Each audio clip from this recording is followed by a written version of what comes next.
Right, we'll be on the record. State of Idaho versus Brad Compher, CR 2014-12727. We have Brian Trammell, Jonathan Radford, Janice Price for the state, Scott Andrew, Riley Fry, and Gary Proctor on behalf of the defendant. The defendant is also present. We are outside the presence of the jury.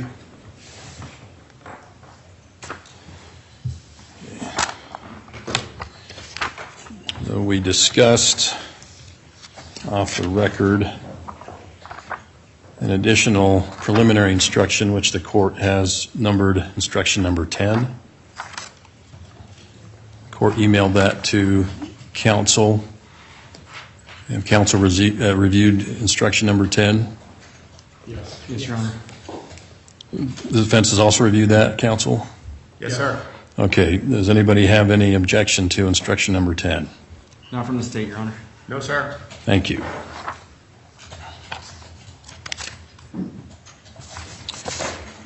Are there any preliminary matters that we need to take up?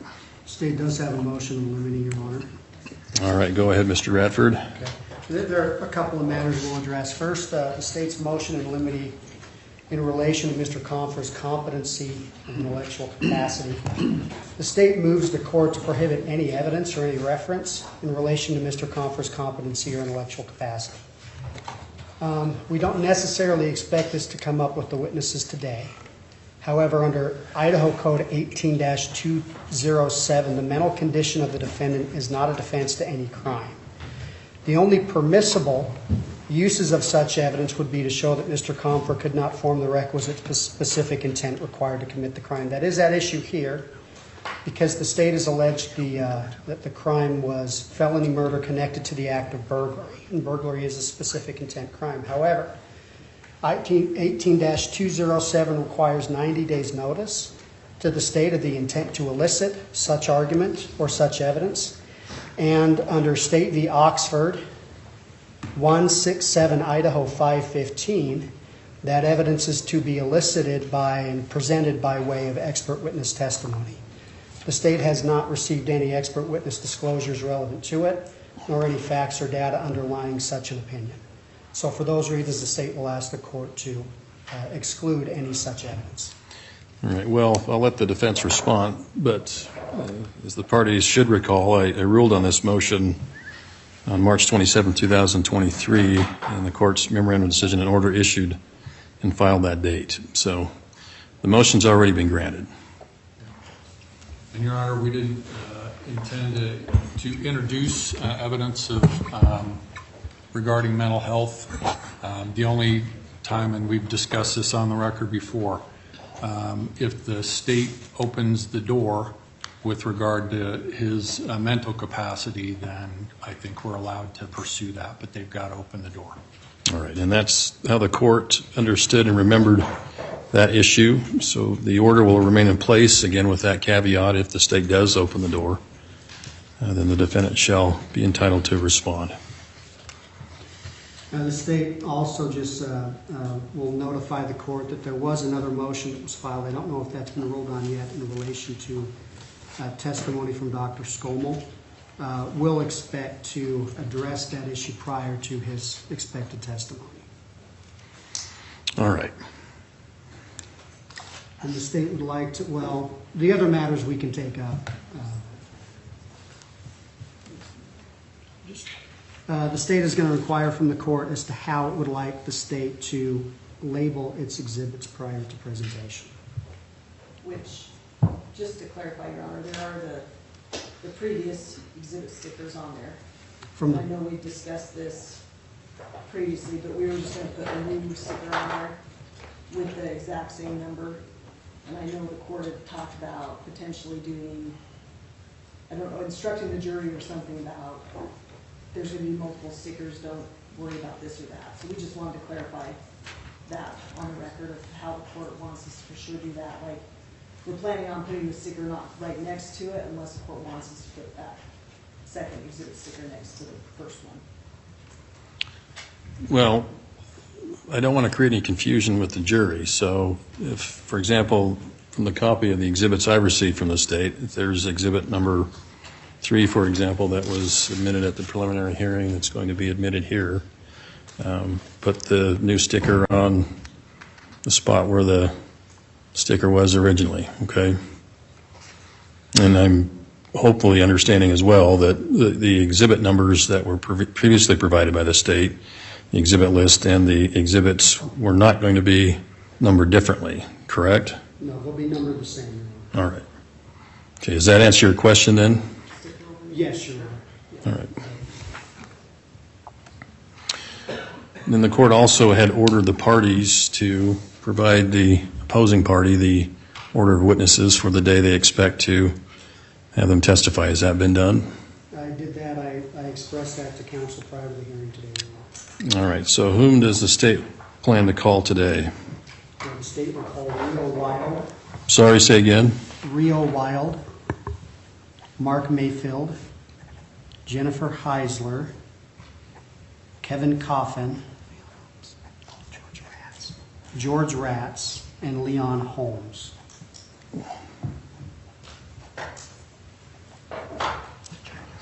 All right. I'm sorry, between Mr. Mayfield and Mr. Coffin, who was that witness? Between George Ratz. No. So you said Rio Wild, Mark Mayfield, and then who after that? Jennifer Heisler, Your Honor. Okay. Thank you.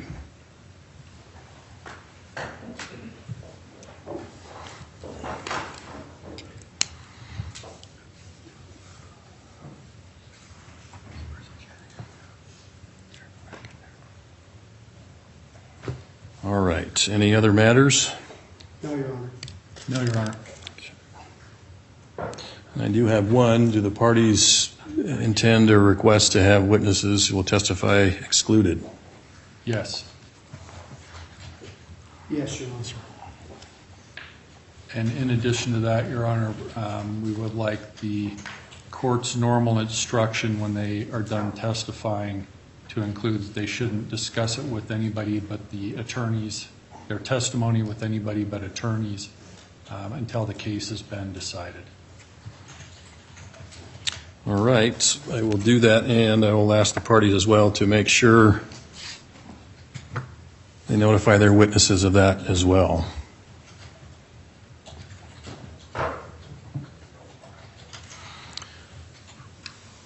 All right, Mr. Reiner, bring the jury in, please.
Thank you. Please be seated.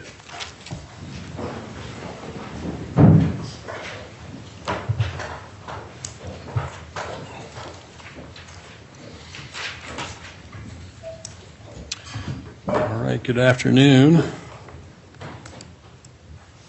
ladies and gentlemen of the jury. All right. Looks like we have all members of the jury present and seated in the jury box. Will counsel waive roll call of the jury? Yes, Your Honor. Yes, Your Honor. Thank you. All right, ladies and gentlemen of the jury, I have some preliminary instructions here I'm going to read to you. I understand you each have a copy or set of these instructions. You're invited to read along if you wish to do so. Instruction number 1. Now that you've been sworn as jurors to try this case, I want to go over with you what will be happening. I will describe how the trial will be conducted and what we will be doing. At the end of the trial, I will give you more detailed guidance on how you are to reach your decision. Because the state has the burden of proof, it goes first. After the state's opening statement, the defense may make an opening statement or may wait until the state has presented its case. The state will offer evidence that it says will support the charge against the defendant. The defense may then present evidence, but is not required to do so. If the defense does present evidence, the state may then present rebuttal evidence. This is evidence offered to answer the defense's evidence. After you have heard all the evidence, I will give you additional instructions on the law. After you have heard the instructions, the state and the defense will each be given time for closing arguments. In their closing arguments, they will summarize the evidence to help you understand how it relates to the law. Just as the opening statements are not evidence, neither are the closing arguments. After the closing arguments, you will leave the courtroom together to make your decision. During your deliberations, you will have with you my instructions, the exhibits admitted into evidence, and any notes taken by you in court. Instruction number 2. This criminal case has been brought by the state of Idaho. I may sometimes refer to the state as the prosecution. The state is represented in this trial by the prosecuting attorneys, Janice Price, Jonathan Radford, and Brian Trammell. The defendant, Brad Compher, is represented by Gary Proctor, Scott Andrew, and Riley Fry. The defendant is charged by the state of Idaho with a violation of the law. The charge against the defendant is contained in the information. The charging paragraph of the information reads as follows. That the said Ralph Roy Compher, a.k.a. Brad Scott Compher, in the county of Bannock, state of Idaho, on or about the 27th or 28th day of September 2004, did kill and murder Norrie N. Jones, a human being, in the commission of burglary and or rape, or the attempt to commit burglary and or rape, by stabbing her multiple times with a knife or sharp object, causing injuries to Norrie N. Jones, from which the victim died on or about the 27th or 28th day of September 2004 in Bannock County, Idaho. The defendant has pled not guilty to the charge. Please remember that this is simply a description of the charge. It is not evidence. Instruction number 3. It is alleged that the crime charged was committed on or about a certain date. If you find the crime was committed, the proof need not show that it was committed on that precise date. Instruction number 4. Under our law and system of justice, the defendant is presumed to be innocent. The presumption of innocence means two things. First, the state has the burden of proving the defendant guilty. The state has that burden throughout the trial. The defendant is never required to prove his innocence, nor does the defendant ever have to produce any evidence at all. Second, the state must prove the alleged crime beyond a reasonable doubt. A reasonable doubt is not a mere possible or imaginary doubt. It is a doubt based on reason and common sense. It is the kind of doubt which would make an ordinary person hesitant to act in the most important affairs of his or her own life. If, after considering all the evidence, you have a reasonable doubt about the defendant's guilt, you must find the defendant not guilty. Instruction number 5. Your duties are to determine the facts, to apply the law set forth in my instructions to those facts, and in this way to decide the case. In so doing, you must follow my instructions regardless of your own opinion of what the law is or should be, or what either side may state the law to be. You must consider them as a whole, not picking out one and disregarding others. The order in which the instructions are given has no significance as to their relative importance. The law requires that your decision be made solely upon the evidence before you. Neither sympathy nor prejudice should influence you in your deliberations. Faithful performance by you of these duties is vital to the administration of justice. In determining the facts, you may consider only the evidence admitted in this trial. This evidence consists of the testimony of the witnesses, the exhibits offered and received, and any stipulated or admitted facts. The production of evidence in court is governed by rules of law. At times during the trial, an objection may be made to a question asked a witness or to a witness's answer or to an exhibit. This simply means that I am being asked to decide a particular rule of law. Arguments on the admissibility of evidence are designed to aid the court and are not to be considered by you nor affect your deliberations. If I sustain an objection to a question or to an exhibit, The witness may not answer the question, or the exhibit may not be considered. Do not attempt to guess what the answer might have been or what the exhibit might have shown. Similarly, if I tell you not to consider a particular statement or exhibit, you should put it out of your mind and not refer to it or rely on it in your later deliberations. During the trial, I may have to talk with the parties about the rules of law which should apply in this case. Sometimes we will talk here at the bench. At other times, I will excuse you from the courtroom so that you can be comfortable while we work out any problems. You are not to speculate about any such discussions. They are necessary from time to time and help the trial run more smoothly. Some of you have probably heard the terms circumstantial evidence, direct evidence, and hearsay evidence. Do not be concerned with these terms. You are to consider all the evidence admitted in this trial. However, the law does not require you to believe all the evidence. As the sole judges of the facts, you must determine what evidence you believe and what weight you attach to it. There is no magical formula by which one may evaluate testimony. You bring with you to this courtroom all of the experience and background of your lives. In your everyday affairs, you determine for yourselves whom you believe, what you believe, and how much weight you attach to what you are told. The same considerations that you use in your everyday dealings in making these decisions are the considerations which you should apply in your deliberations. In deciding what you believe, do not make your decision simply because more witnesses may have testified one way than the other. Your role is to think about the testimony of each witness you heard and decide how much you believe of what the witness had to say. A witness who has special knowledge in a particular matter may give an opinion on that matter. In determining the weight to be given such opinion, you should consider the qualifications and credibility of the witness and the reasons given for the opinion. You are not bound by such opinion. Give it the weight, if any, to which you deem it entitled. Instruction number 6. If during the trial I may say or do anything which suggests to you that I am inclined to favor the claims or position of any party, you will not permit yourself to be influenced by any such suggestion. I will not express nor intend to express, nor will I intend to intimate any opinion as to which witnesses are or are not worthy of belief, what facts are or are not established, or what inferences should be drawn from the evidence. If any expression of mine, including any facial expression, seems to indicate an opinion relating to any of these matters, I instruct you to disregard it.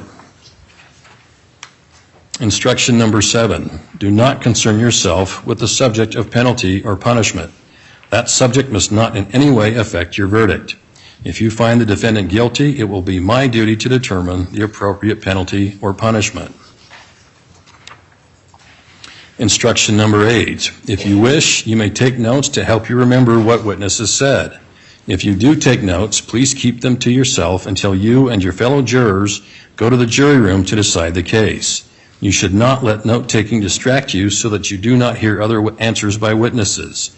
When you leave at night, please leave your notes in the jury room. If you do not take notes, you should rely on your own memory of what was said and not be overly influenced by the notes of other jurors. In addition, you cannot assign to one person the duty of taking notes for all of you. Instruction number 9. It is important that as jurors and officers of this court, you obey the following instructions at any time you leave the jury box, whether it be for recesses of the court during the day or when you leave the courtroom to go home at night. First, do not talk about this case either among yourselves or with anyone else during the course of the trial. You should keep an open mind throughout the trial and not form or express an opinion about the case. You should only reach your decision after you have heard all the evidence, after you have heard my final instruction, and after the final arguments. You may discuss this case with the other members of the jury only after it is submitted to you for your decision. All such discussions should take place in the jury room. Second, do not let any person talk about this case in your presence. If anyone does talk about it, tell them you are a juror on the case. If they won't stop talking, report that to the marshal as soon as you are able to do so. You should not tell any of your fellow jurors about what has happened. Third, during this trial, do not talk with any of the parties, their lawyers, or any witnesses. By this, I mean not only do not talk about the case, but do not talk at all, even to pass the time of day. In no other way can all parties be assured of the fairness they are entitled to expect from you as jurors. Fourth, During this trial, do not make any investigation of this case or inquiry outside of the courtroom on your own. Do not go any place mentioned in the testimony without an explicit order from me to do so. You must not consult any books, dictionaries, encyclopedias, or any other source of information, including the internet and social networks, unless I specifically authorize you to do so. In our daily lives, we may be used to looking for information online, to Google something as a matter of routine, and to discuss matters by tweeting or on Facebook or other social networks. In a trial, it can be very tempting for jurors to do their own research or to look for information about people or issues in the case, or to communicate about the case in a personal or electronic way. You must not do this. I specifically instruct that you must decide the case only on the evidence received here in court. Fifth, do not read about the case in the newspapers. Do not listen to radio or television broadcasts or any internet reports about the trial. You must base your verdict solely on what is presented in court and not upon any newspaper, radio, television, internet, social network, or other account of what may have happened. Instruction number 10. As you were told in your jury questionnaire, the incident in this case occurred in September of 2004.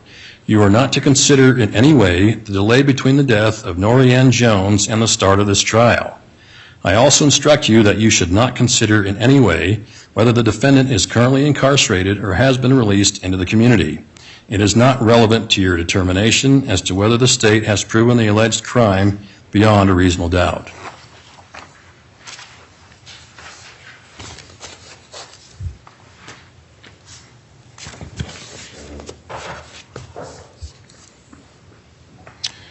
All right, is the state prepared to make its opening statement? Yes, Your Honor. Mr. Trammell, will that be you? Yes. All right, you may proceed, sir. Thank you, Your Honor. May I use the podium? Yes, you may.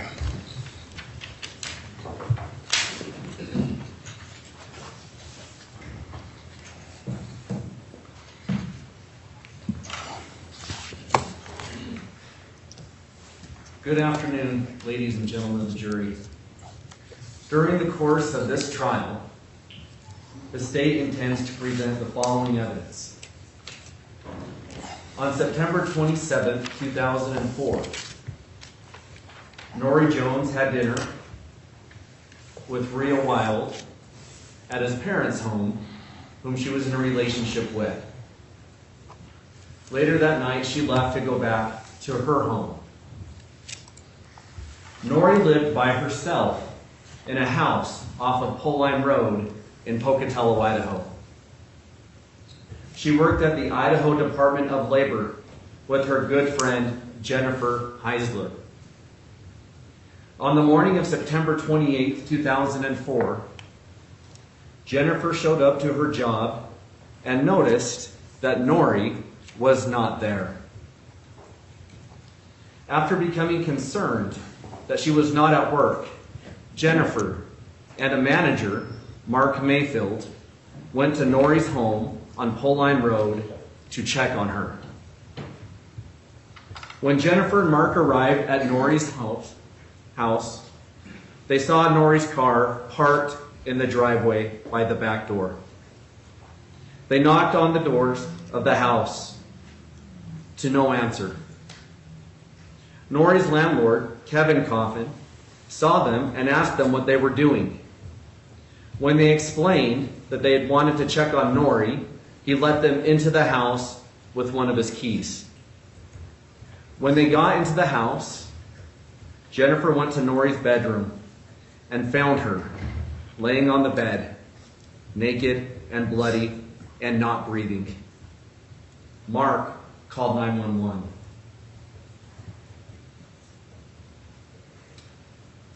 Law enforcement arrived at Norrie's home with a paramedic. They declared Norrie dead at the scene. You will hear testimony that they observed what appear to be stab wounds on her body.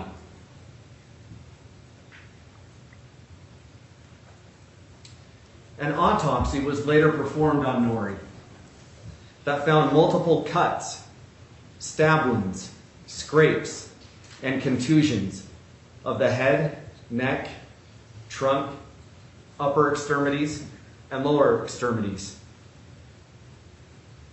There were also injuries to the heart, lungs, and major vessels of the neck. Also found during her autopsy were cuts and stabs to her upper extremities that are characteristic of defensive type injuries. Dr. Scommel, who performed the autopsy, found the cause of death to be stab wounds to the chest and cuts on the neck.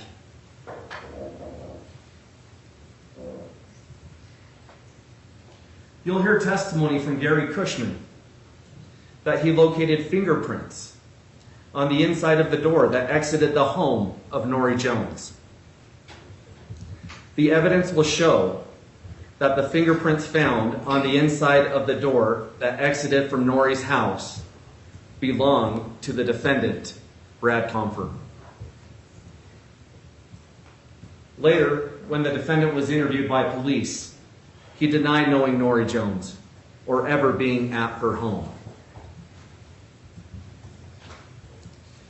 You will hear that when officers and detectives arrived on scene, they found a sliding window that had been moved and a screen that had been cut. Detectives noticed a handprint or a smudge on that window, and they noticed that it looked like whoever left that handprint or smudge would have pushed against the glass to open it. You'll also hear that that window was seized and swabbed for a DNA profile. You'll hear from Megan Clement that she was able to pull a DNA profile from the swab taken from that window and sent it to the Idaho State Police Forensics. You'll hear that it didn't match any of the suspects in the case at that time.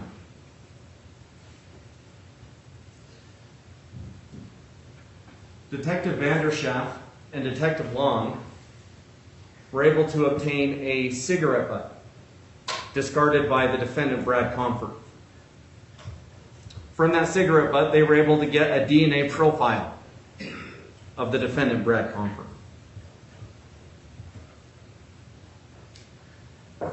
The cigarette was sent to the Idaho State Police Forensics Lab, and a DNA profile was also pulled from that cigarette butt. The DNA profile from the window swab was still on file. And you will hear Ms. Hall testify that the defendant's DNA profile pulled from that cigarette butt matched the DNA taken off the window. And that the odds that anyone else could match that profile are less than 1 in 93 trillion.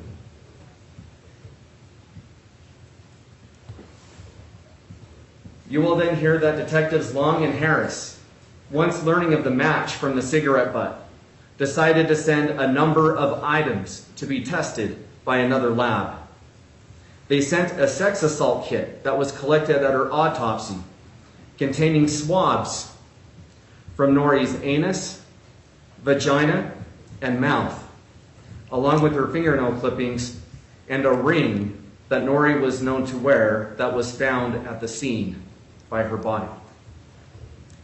You will hear from Derek Cutler, who performed the YSTR DNA testing on those items. He'll testify that all of them contained DNA matching the defendant Brad Compher's DNA.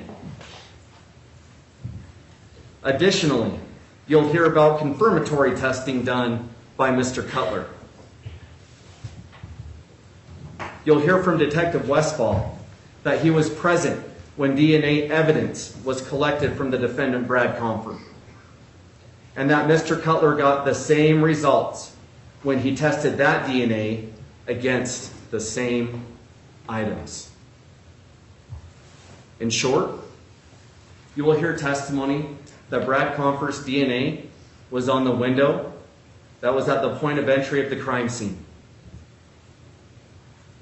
It was under the victim's right hand fingernails, and that his DNA was in and on the victim's anus and vagina.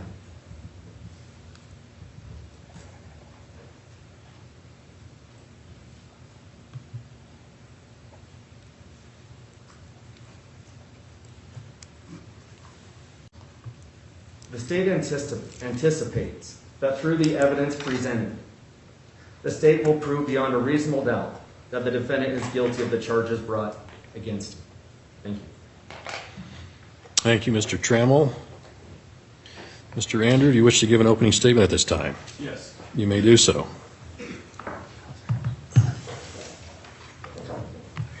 Ladies and gentlemen, this is a case about rage and a ring.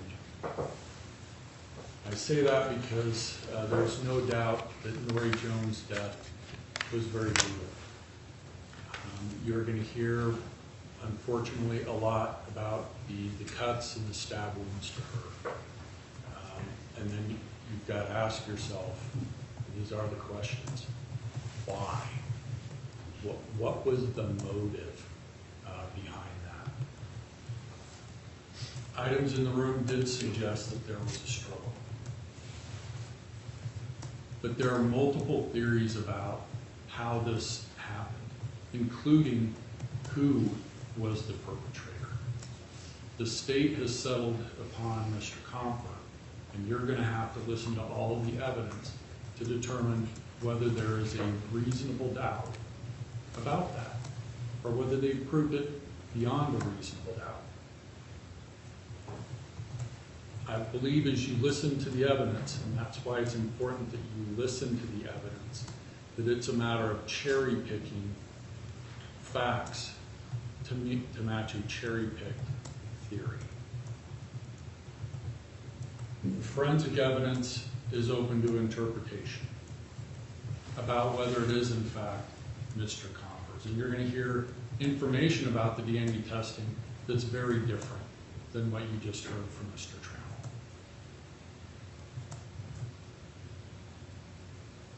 The state is alleging it happened as a matter of a burglary or a rape. But what you're going to hear is that there were no significant items taken from Norrie's home. The purse was there. The ring, we're going to keep coming back to this ring. You're going to hear about the ring a lot. The ring was something she never took off. It was still with her. It wasn't on her finger, but it was with her. So was there a burglary? Was that the intent? You're going to have to listen to the evidence about that. But I will submit to you there's no evidence there was a burglary. There's also no evidence that there was a rape. And you'll hear that from Dr. Scommel, who couldn't conclude that there had been any rape. Essentially what you have is officers collecting evidence, sending it to a lab, and the lab having an interpretation of what that is. It's complicated, and it's too complicated for me to try and describe it. You're going to hear from the forensic experts. Listen to them. But it's interpretation. The ring is significant because Norrie bought this ring, and she bought it because she wanted to deter men from pursuing her. She had an issue with people at work. She had one in particular by the name of Robert Spillett. Robert Spillett pursued her. He asked her to go out and eat. He had wanted to contact her outside of work. He had done research or looked to find her address. People at her work were concerned about him. You have other people that were seen in the area, and you're going to hear witnesses talk about that. And I suspect you're going to also hear about one individual who lived down the street.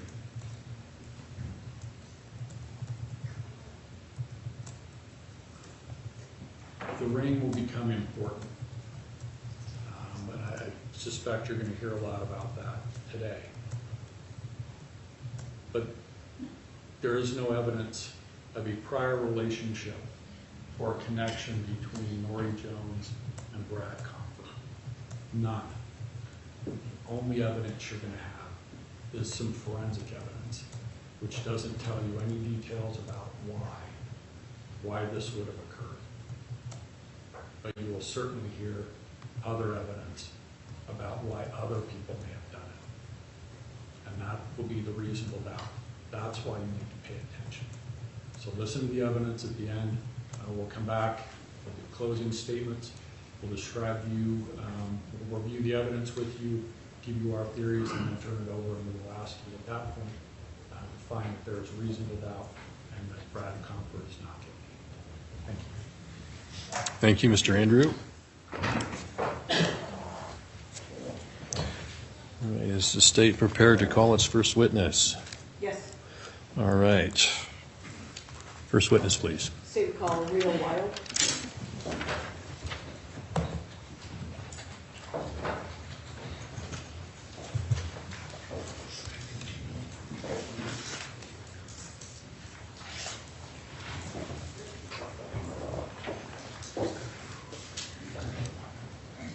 Yeah.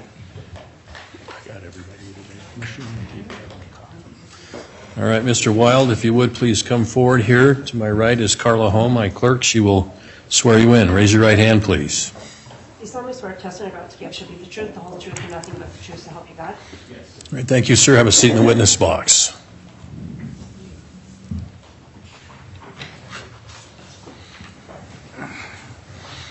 Sir, have you had an opportunity to testify in court before?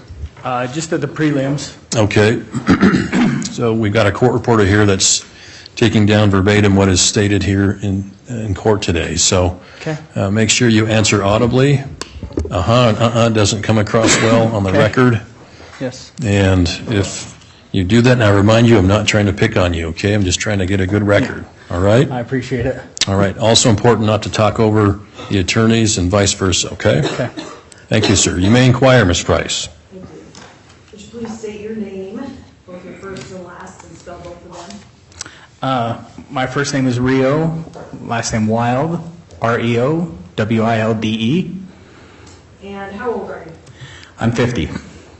And are you currently employed? Kind of in a way, I'm a professional archer, so my contracts are what pay me to do it, so I guess that's kind of employed. Self-employed, I guess would be the right term. Tell me a little bit more about that. I represent major corporations in events that I go and compete at, and they pay me money to represent their companies or extra money to win as a contingency. So you're a competitive archer. Yes. Do you have any ranking in the world? As of right now, no. I spent the last year in Korea as their head coach, so Creating champions.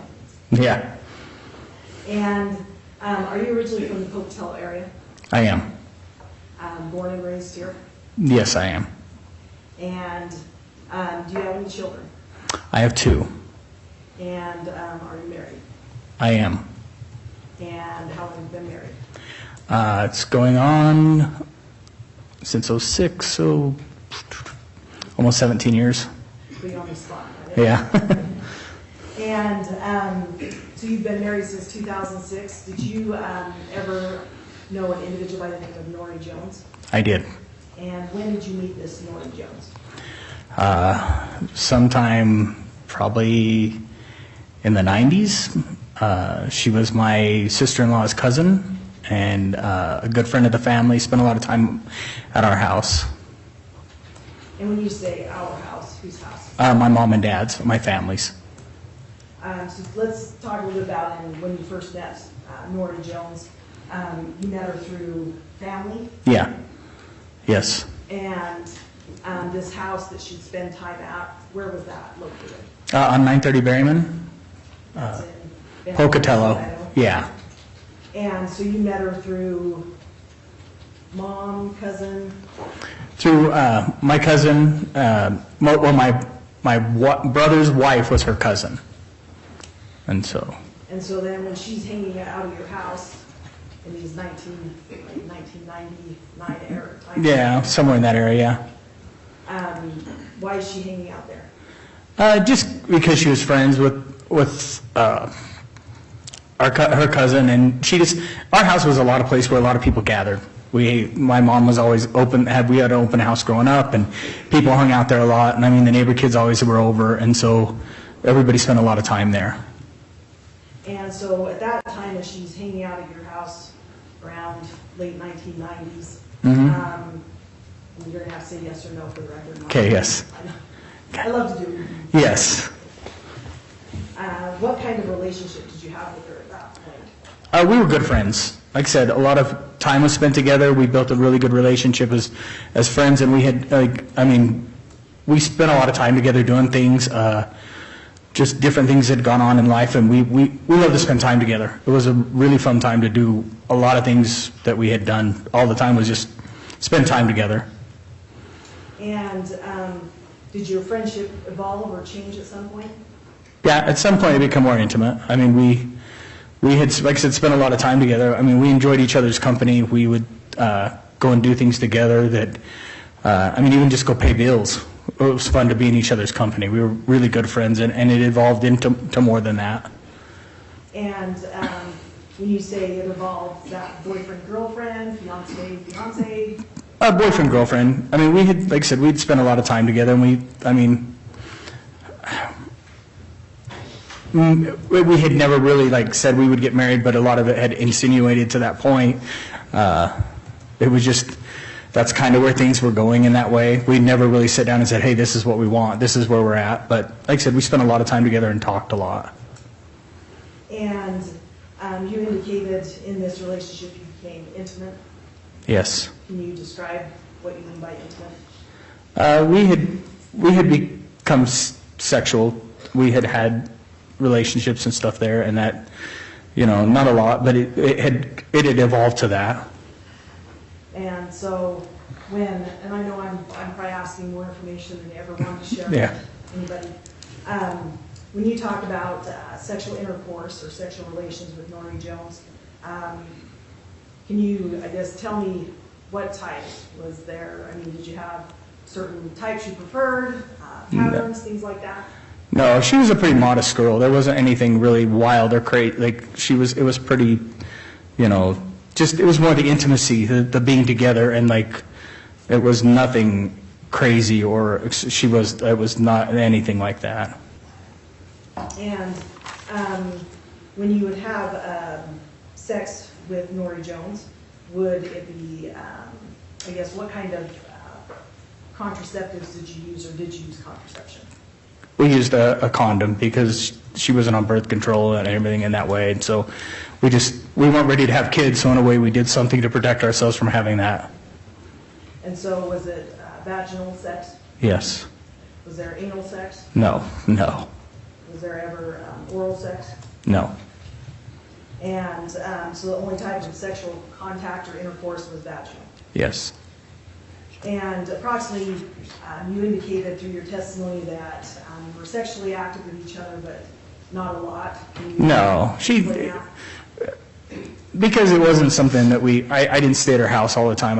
She didn't stay at my house. It was an occasional when we got intimate, and it just built up and happened. It wasn't something that we always were planning on doing. It wasn't, I don't know that either one of us was so, I would say, sexually active, I guess, wanted it so much. It was just things when it happened, it was very intimate, and we just had felt that it happened, but it wasn't something we did all the time, because partially too, we spent a lot of time with everybody.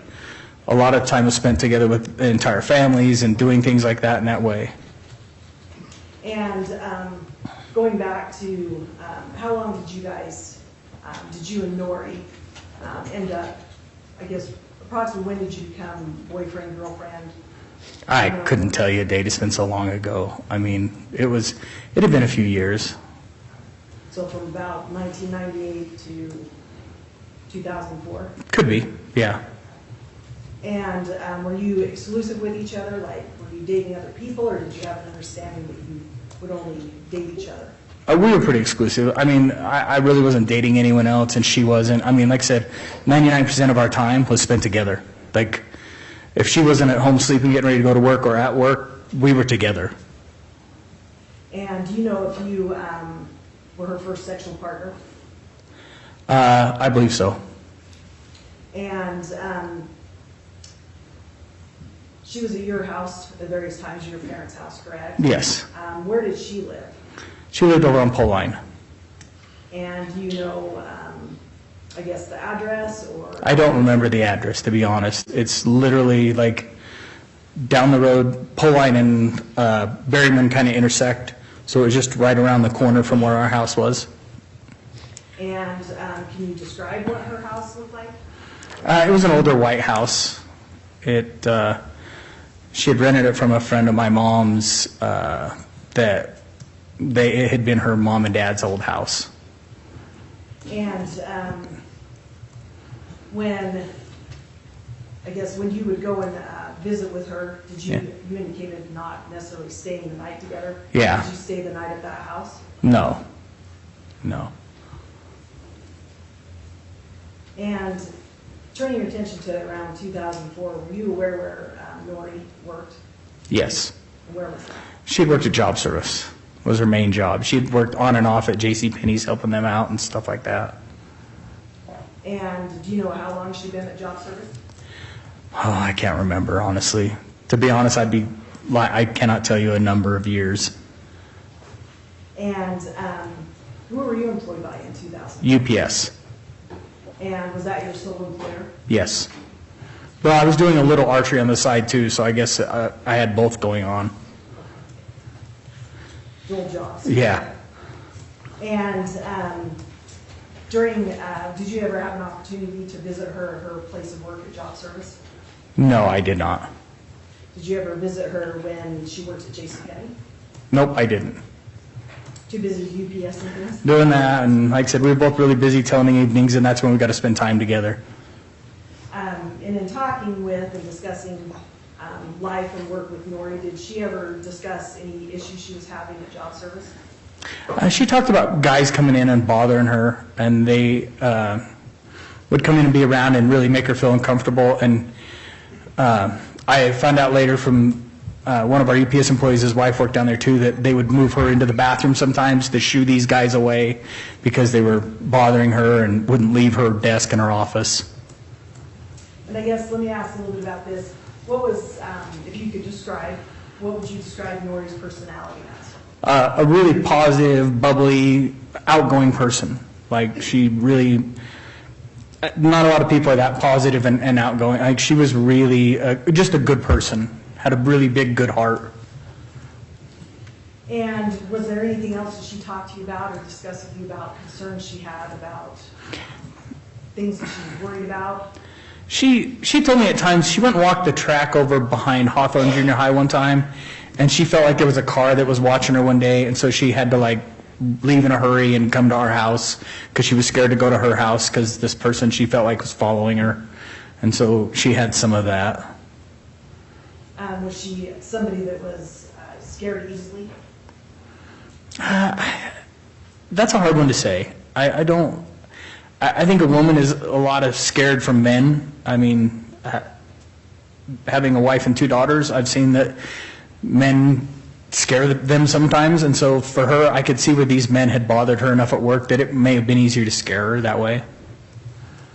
And with regards to these men at work, do you know if there was anything, I mean, you talked about hiding her in the bathroom, co-workers would do that. Was there anything that she did to try and deter that attention?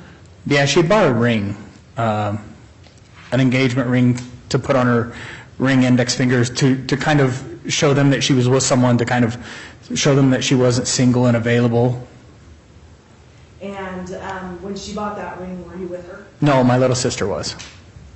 And you, I guess, can you tell me a little bit about that ring if you had an opportunity to observe it? Yeah, I mean, it's been a long time, but it had 3 diamonds on it. It was a pretty ring, and she was proud of it. She'd worked hard, and it was fairly expensive, and it was something she was really proud of, that she was able to buy and help protect herself. And how often would she wear this ring? All the time. And do you know which hand she would wear it on? It was on her wedding index, like her left finger. And you're indicating for the record. Yeah. Your left hand and then. Whatever number finger you want to call that, your wedding band finger. The pinky. Yeah. And with regards to the ring and her wearing it, do you know if she was left or right-handed? I believe she's right-handed. It's been a long time, but I remember playing baseball with her and softball, and she always hit right-handed. And do you recall if she ever wore other jewelry other than that engagement ring? She may have occasionally had a different ring on different times or a necklace, but nothing that she wore as committed as that. And, Your Honor, if I could have the State's Exhibit number 1.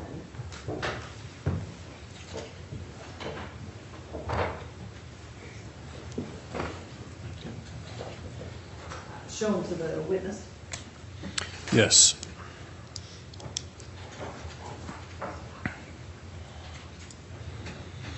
The witness has State's Exhibit 1. If you could look at what's been put before you, do you recognize, without telling me what's necessarily in the picture, do you recognize that item? Yeah. And Yes. Are you familiar with that item enough to know that it's in a kind of the same state or condition that you last observed it? Yes. Doesn't appear to have been altered or modified? No. No, it has not. And with regards to what's depicted in that photograph, why are you familiar with that? Because that's the ring that she had purchased with my sister. And approximately how often would you have seen that ring back in 2004? Every day on her finger. And is there anything distinctive about it that would help you recognize it? Just the setup of the diamonds in it. It was something that was a little different. It's not something that I noticed on other ones, and it's one that she talked about that she really liked. And when you talk about this setup, there's just something distinctive about it? Yeah. Your Honor, I just move for admission of State's Exhibit number 1. Any objection, Mr. Andrew? No. Very well. State's Exhibit number 1 shall be admitted.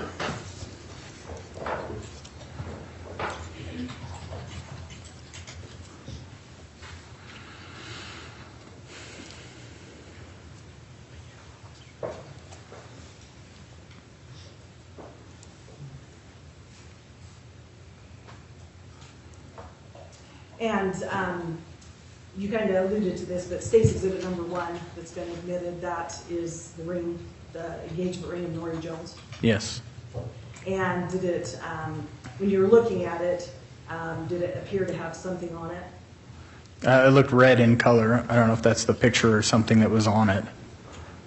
Was that on it when it was on her finger? No. No, it was shiny and the diamonds were white or diamondy color, like the clear color. Now, you had testified that you had been to Nori Jones's house on Pole Line. You indicated it was a little white house. Yes. Had you been inside it? Yes. Do you recall what the layout was of it? If you come in through the back door, there was kind of a little long hallway, and then you turn right, you'd be in the kitchen. And then as you went down the hallway, at the end of that hallway was a bedroom, and on the left was another bedroom. And then if you come back in the kitchen and you went out, there was a living room. And you indicated there was a back door that was utilized? Yeah, the back door was pretty much the only one that was utilized. The front door had a lock system that you couldn't really come in through the front. So the bolts and stuff, the way it was locked, you couldn't access the house from the front. And I'm not very good at directions. Yeah. Directionally, the front door, do you know which direction that faced or what roadway it faced? It faced east. It faced onto Pole Line. And the back door that you talked about that was utilized the most? Where Faced was that west. located? It was on the back of the house, kind of on the northwest side of the house. And how did that back door open? With a key. And is it an inward opening door, outward, I couldn't sideways, sliding? tell you. It was an opening door, but I can't remember exactly which way it opened. I'd be not able to tell you that right now. And with regards to your familiarity with that door and that entrance, do you know if there were any problems with that door? No, there really wasn't. That was the main door that we got in and out of, and with a key, it opened pretty easily. It was pretty well maintained. And had you ever been to the residence at night? Yeah, a few times, but not very often. I mean, I just wasn't over there a lot at night because we were at my mom and dad's house. Would you be able to recall what the lighting conditions were like around her house, the back door area? I don't think it was really, really well lit because it was an older house. If I remember right, it was an older farmhouse and the lighting wasn't super good around it. But to be honest, I wouldn't be able to tell you exactly how great it was. I just don't remember it being really bright. I remember going over at times and it just being lit. And turning your attention to specifically the date of September 27th, 2004, had you, prior to that date of September 27th, 2004, had you had any contact with Nori? Yeah, we had, every day I spent with Nori. I mean, that's pretty much, I was up on her roof putting up a TV antenna for her, because where the trees were and everything, at that time, if you didn't have satellite or cable, you couldn't get any TV channels, and so I had bought a $200 or around that amount TV antenna. I was putting it up on the roof, and where it was an older house, the roof was really steep, and I remember about falling off 3 or 4 times and trying to find a spot to put it up, but I do remember that. And so you were helping, I guess you may have been the only one putting the antenna, is that correct? Yeah, she was down watching me do it, so if I fell, somebody was there to call for help, but yeah. It's always good to have that. Yeah. And after you put the antenna up on her house a couple days before, Yeah. and then that was before the 27th of September, did you have any contact with her after the antenna situation? Oh yeah, I'm sure. I'm sure we went and watched TV a couple of times and we've done things. I mean, I can't tell you exactly because it's been so long ago exactly what happened between then and there, but I do know that we spent time together. And then on the date of September 27th of 2004, which was then probably, I want to say probably Monday, did you have contact with her? Was that the day before her? The day before?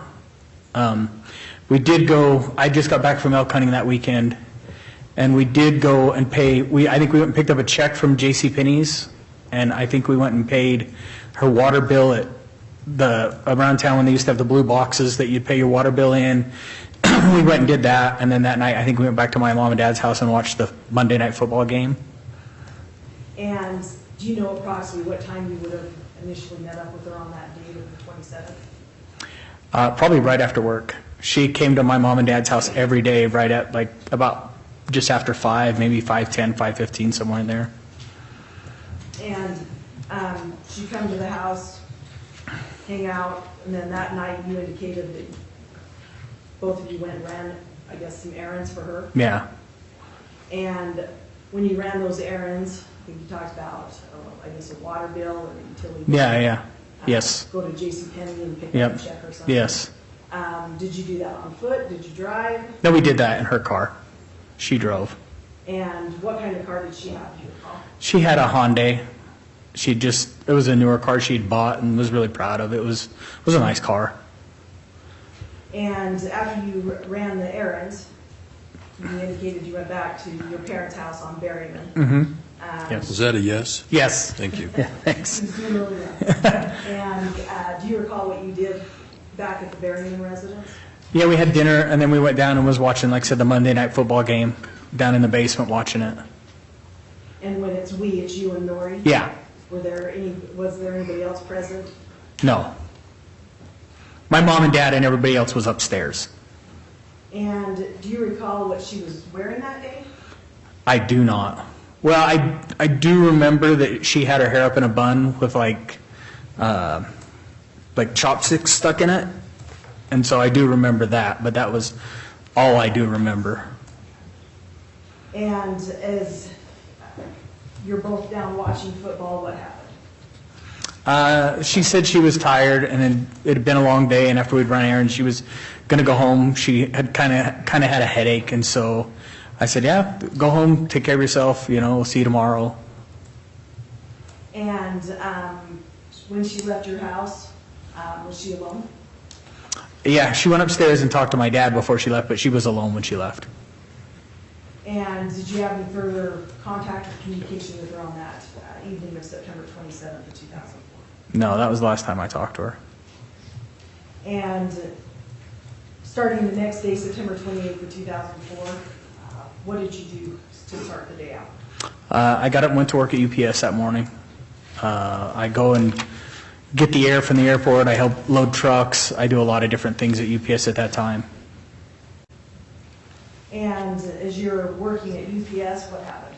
I received a phone call from my mom, and she told me that Nori was gone, that she had died.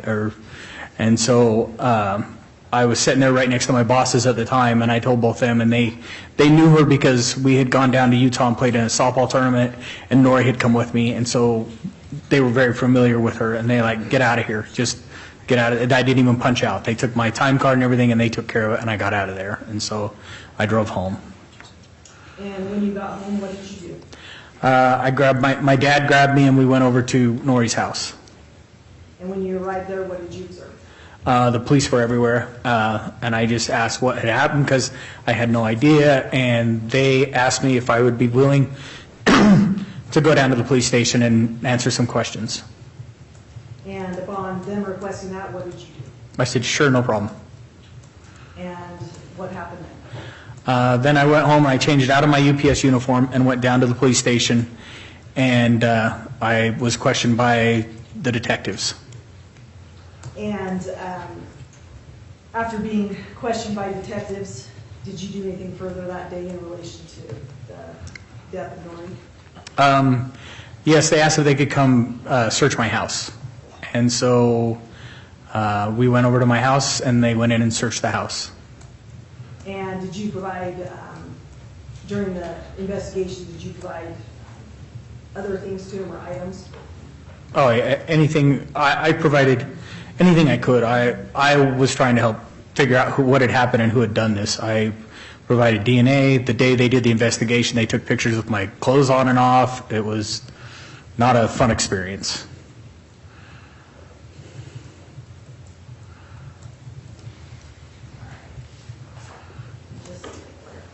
In talking a little bit about testified about some of the problems that Nori was having or some men issues. Yeah. Do you know if she'd ever mentioned somebody by the name of Brad Compher? No, she had never mentioned the name. Did she mention the name of Ralph's Compher? No.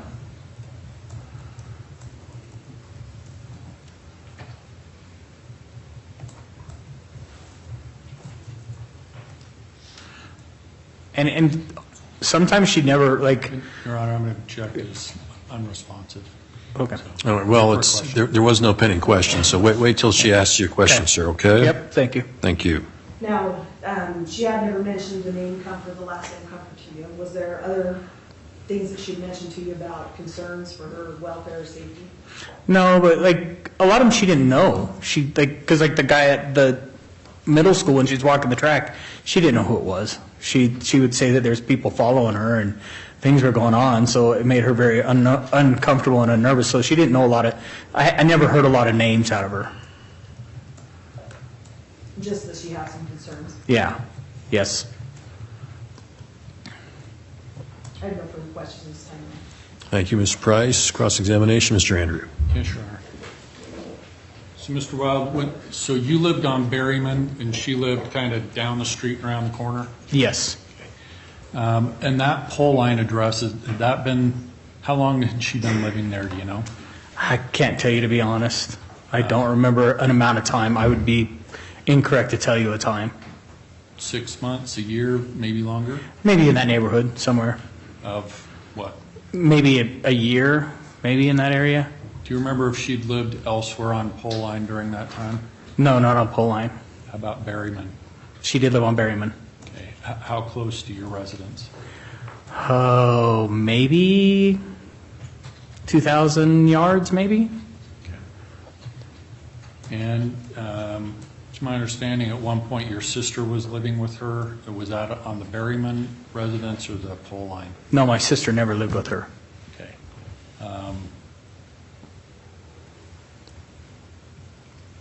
She had a roommate though, correct? Yes, she did. Okay. Do you remember who her roommate was? Her sister. Her sister? Yes. Okay, I'm sorry. So when you went over there, how long would you normally spend when you were there? At which residence and at what time? Fair enough. At the pole line residence? It would depend on the day. Some days we'd watch TV shows together over there, but a lot of the time was spent at my mom and dad's house because we did have cable, and so the channels were better. Okay. Would you describe that residence on Pole Line as pretty small? Yeah, it wasn't real big. Okay. How well was it kept up? The one on Berryman? The one on Pole Line? It was, for the one on Pole Line was older, and it wasn't super small. It wasn't a bad place, but it was older, but it was in well functioning. Most everything was. Okay. And I want to kind of clarify a little bit. I know sometimes you use east, west, north, but Yes. if you were standing on Pole Line, Yes. looking at the residence, are you looking at the front or the back? The front. Okay. And that's where you said there was the door that didn't lock? Well, Or it locked, but, It locked, but you couldn't get in from the front. Like from the exterior, that was bolted from the inside, and you couldn't get in from the inside. okay. Or from the outside, I mean. Was there a driveway then, what would be to your right? Yes. Okay. How big was that? Was it sort of like a big parking lot or just small Well, drive? it was a small driveway to enter, and then it had kind of an area you could turn around in to get back out, because Pole Line being a fairly busy street, it's hard to get back out on it if you don't have some way to turn around in it. Okay. So that was there just to deal with the amount of traffic? I believe so. Okay. And then, so what you're describing as the back door would be on the, if you're looking at the house, it's on the other side? Yeah, the far side.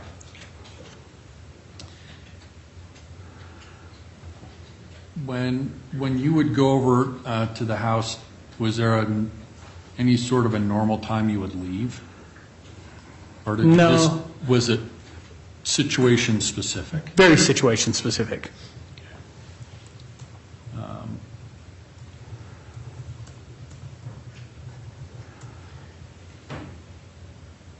And as I understand it, this was a friendship that developed into an intimate relationship. Yes, sir. Did you guys talk about getting married? We talked about being together a long time, and marriage hadn't really been something we talked about yet, but we had been together and friends for such a long time that our relationship had become really close, and we had talked about being together for a long time. Like, it hadn't come to the point where it's like, we're ready to get married. Neither one of us, we felt like she was just in her job at job service trying to build a career, and I was still at UPS trying to build mine, and so it was a really different stage in our life where we were really focusing on our careers. And back then, were you still doing competitive archery, or was this? Yes, I was doing it at the time. Okay. And so when this relationship was developed, did you ever propose to her? No, I never proposed to her. We had talked about it, but, I mean, it was something the future we'd looked at together. And the ring's been described as an engagement ring, but she bought it? Yes. Okay. Why do you refer to it as an engagement ring? Because it doesn't have a wedding band on it. Like, that way she had bought it to show people she was with someone. And so, to me, if it had a wedding band and that together would have been a wedding ring, it was considered an engagement ring because that's how it was built. How did she feel about that ring? She was very proud of it. Did she ever take it off? No, not very often, because she didn't want to lose it because she knew she'd spend a lot of money on it. And I think you indicated you didn't spend the night with her? No. We both, because of our religions and stuff like that, we just tried to stay, we didn't stay together a lot. Okay. So you don't know whether she took that off at night? We had talked about it. I don't believe she did. She told me that she's like, I don't want to lose it. It was very expensive and at times she got so used to wearing it too, she had told me that it helped keep the people away. So it was just something that she didn't want to ever lose. Did you ever set a date to get married? No. It's my understanding that, so her death was in the fall of 2004. Did you have a competition scheduled in France in 2005? Do you remember? I might have. I'm not positive. Okay. I probably did in January. I proceeded to Nimes France. Just about every year we had a competition there. Okay. Do you remember if there was any plan to use that as a honeymoon? Do you remember? No, not that I know of. There was a lot with this thing going on. A lot of it was, I mean, her and my sister planned a lot of things, just like when sisters and friends get together, they always have things that they talk about. So I'm sure that at some point someone said, oh, that would be really cool. So. Okay. Do you know if the house had air conditioning? No, I don't believe it did. Okay. Have you been in there and it's been pretty hot because of the lack of air conditioning? Yeah, it's been pretty warm. Do you know if she slept nude or clothed? No, she was clothed. She always had a nightgown on because she was a very modest girl. There wasn't like anything of that she would do that.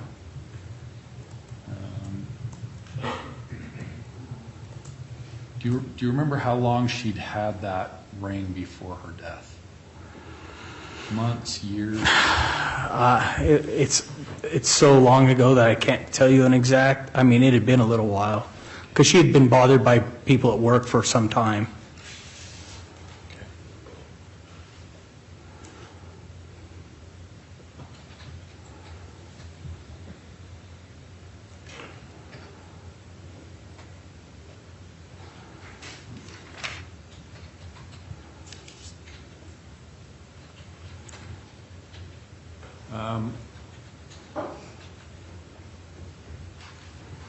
Do you recall whether she had another ring before this engagement ring? I think she had a few. I'm sure she had a couple of different pieces of jewelry that she had wore. I mean, I know her and my sisters and stuff had always gone and done things and probably picked up little trinkets and things that they had. Do you know if there was anything of value in her house? TV, anything like that? Well, yeah, she had a TV. She had, a VCR, because that's back then VCRs were a thing. Nothing, I mean, I think her ring was probably her most valuable thing in that house. Do you know if she had a landline in that phone or in the house? I don't believe so. And I'm it's been so long ago I can't remember. I don't believe so. I believe she had a cell phone is all.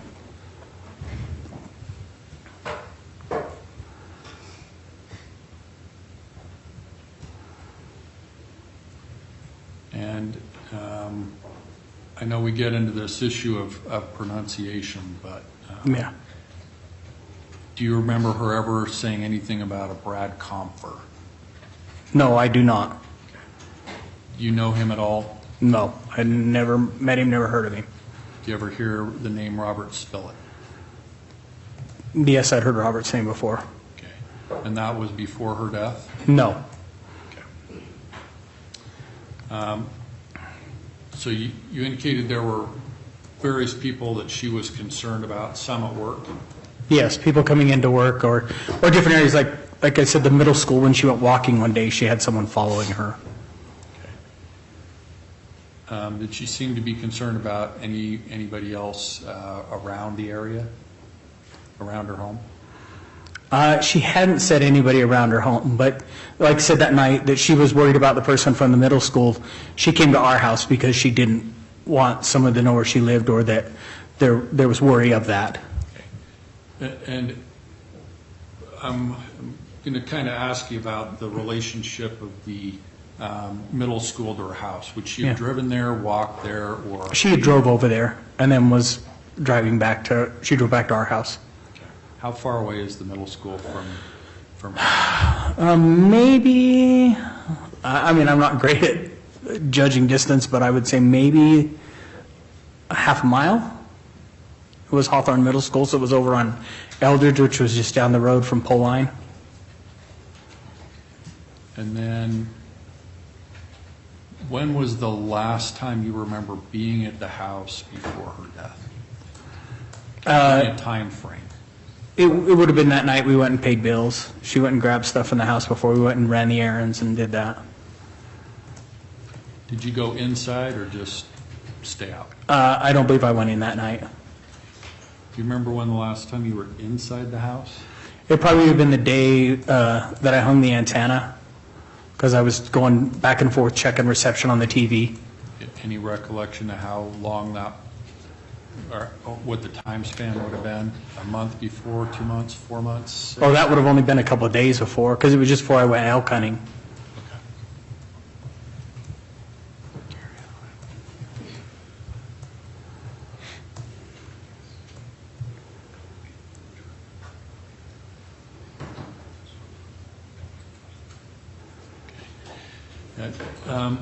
The incident you talked about with the middle school, could you give us a relationship in time from her death? Was it a day before, a week? I couldn't be honest to tell you a time span of when it was. I mean, it's been 20 years ago. I wish I could remember the exact time and that, but it was within probably, I would say, months before her death. It wasn't that long ago. Okay.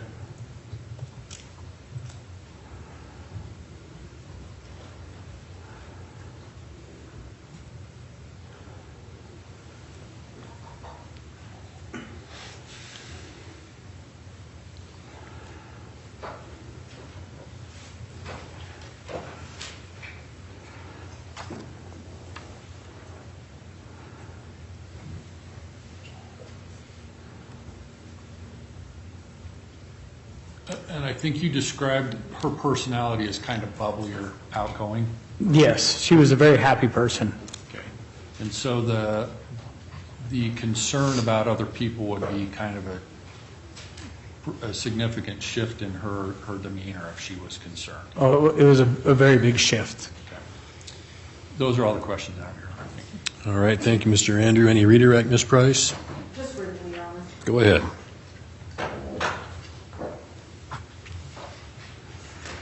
If I can call you that. What's that? I'm going to call you radio. That's fine. Or Mr. Wild. Whatever.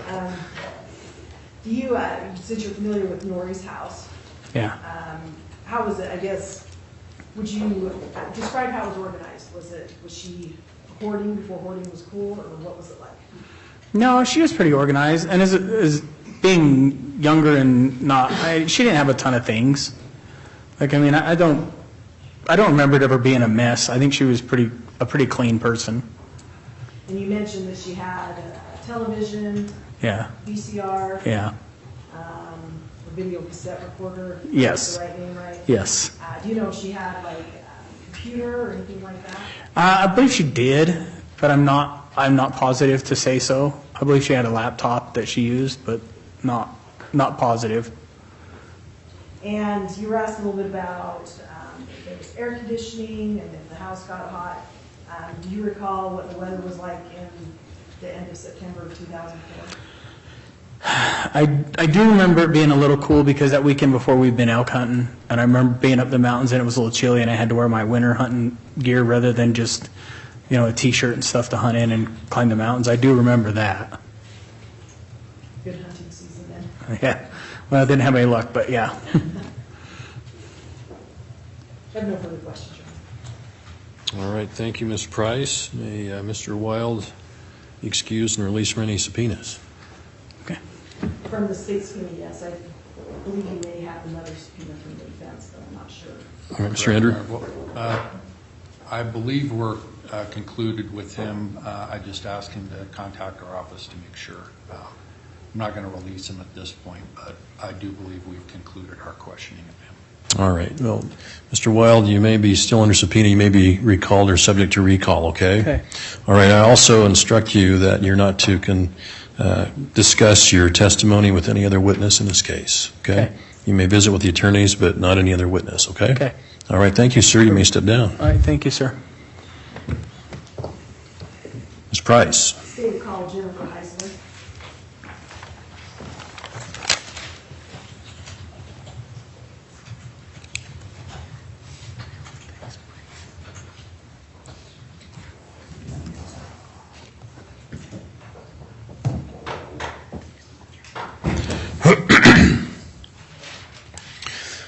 All right, good afternoon, ma'am. If you would come in to the well here, raise your right, ma'am. Come up here, please. And stand before Ms. Holm, our clerk. Raise your right hand and be sworn. You solemnly swear testimony about to give should be the truth, the whole truth, and nothing but the truth to help you God? Thank you, ma'am. Have a seat in the witness chair, please.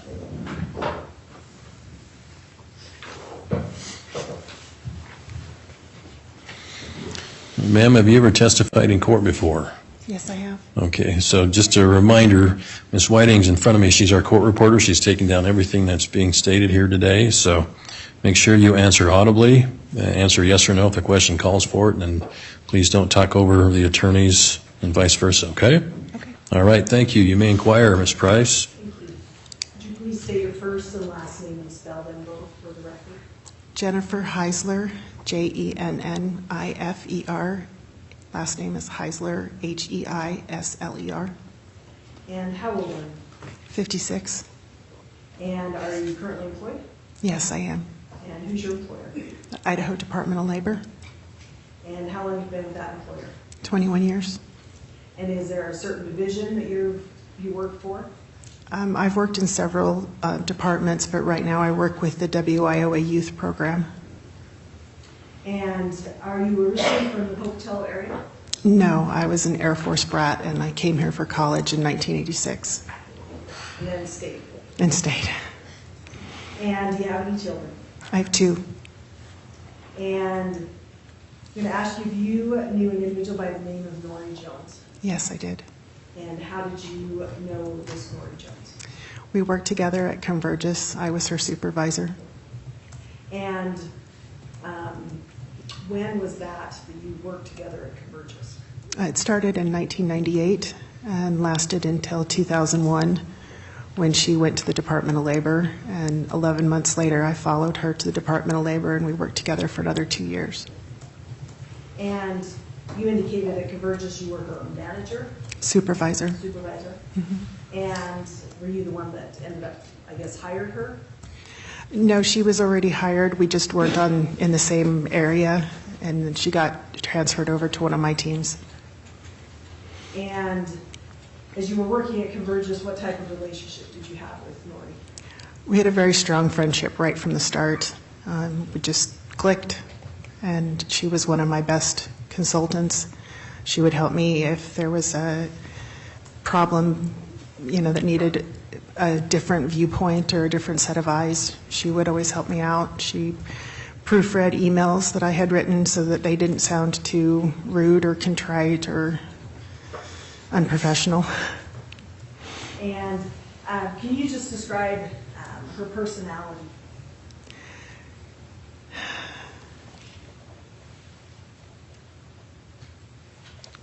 Nori was just a giant bubble. She was always happy. She was always very outgoing, very loving. She accepted you for who you are. And she was very open to being friendly with new people and helping them out. And she was very loving. And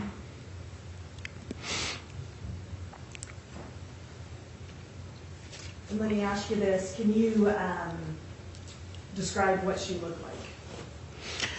Go ahead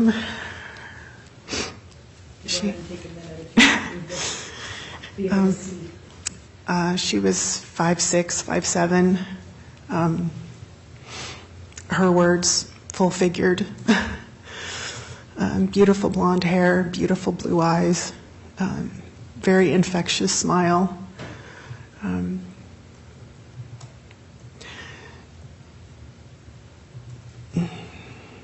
She was, when I first met her, she was barely 21, so she was, just starting out.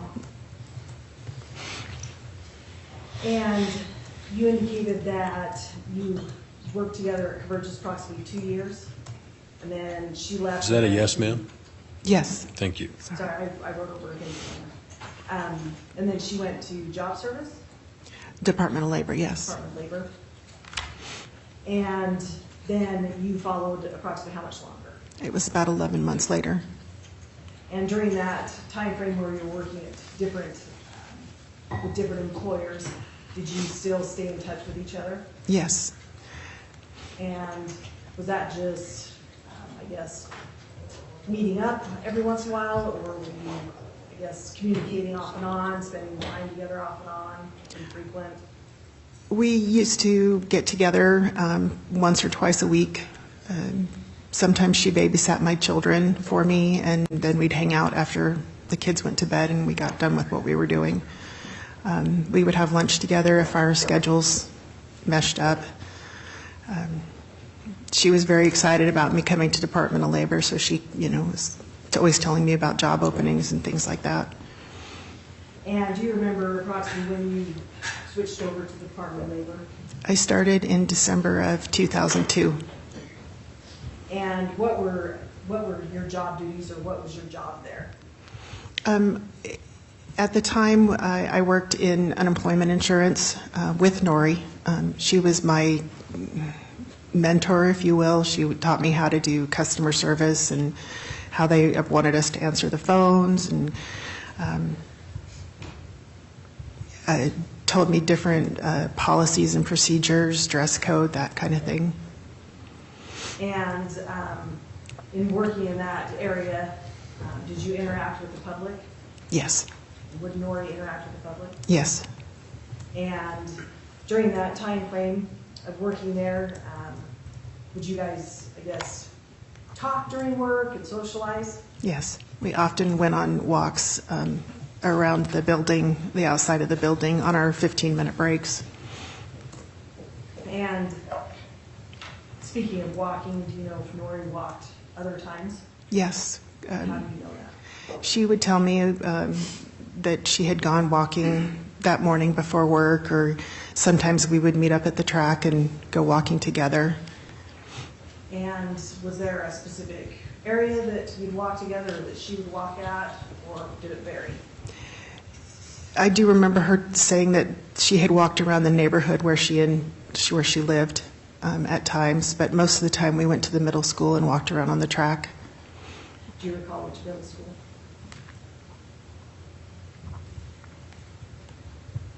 I don't remember for certain. I believe it was Alameda Junior High. And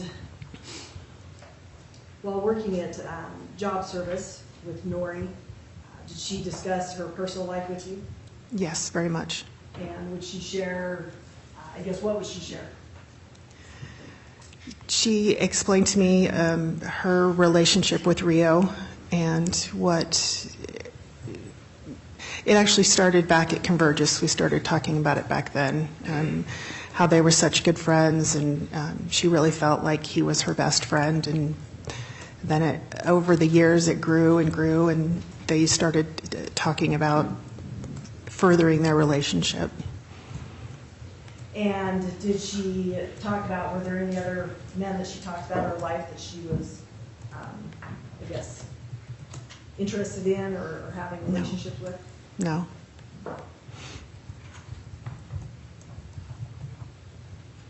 And while working at job service, were there circumstances where Nori, I guess, was a favorite, if you call it that? There were a few gentlemen who would always come to see her.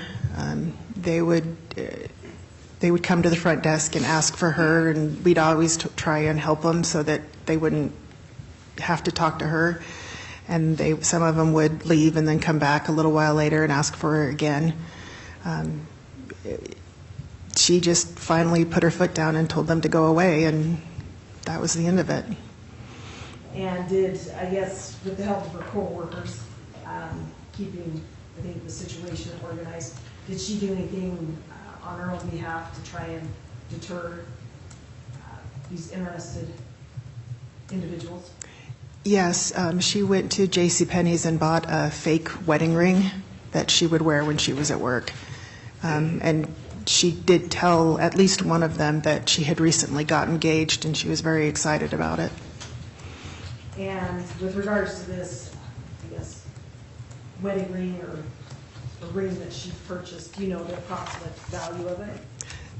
The one she bought at JCPenney's, I believe, was $9.99. It was very inexpensive. Do you remember when she bought that? A year to a year and a half before her death. So approximately 2002, 2003, maybe 2004? Probably 2003. And was that the only ring that she, I guess when she wear this JCPenney ring, the $9.99 one, do you know where she would wear it? Like on her person? Oh, she would wear it on her wedding ring finger on her left hand. Which would be the one next to the pinky? Yes. And do you know if she was right or left-handed? I believe she was right-handed. Did she wear any other jewelry? Occasionally, she would wear other rings, but nothing consistently. And is that the only ring that she wore on her wedding finger? Later on, when her relationship with Rio was moving forward, she did buy another ring. It was probably close to $1,000 ring, had real diamonds in it. She bought it at Samuel's Jewelers, and she started to wear that all the time. And what finger did she wear that on? On her wedding ring finger. And did she continue to wear the JCPenney $9.99 ring? No, I don't believe so. And that JCPenney $9.99 ring, did it look, I guess, can you describe it? Did it look realistic? Could you tell it was fake? You're not an expert. Yeah, it was just a band with a diamond on it, and it didn't really look all that real, no. And how often would you see her wearing what they call it, the JCPenney ring, and then the other one you indicated it was bought from? Do you know where it was bought from? Samuel's Jewelers. We call it the Samuel's ring. Okay. And how often would she wear the Samuel's ring? Once she purchased that, she wore it all the time. I don't really remember ever seeing her without it. Did you ever hear from her why she wore it all the time?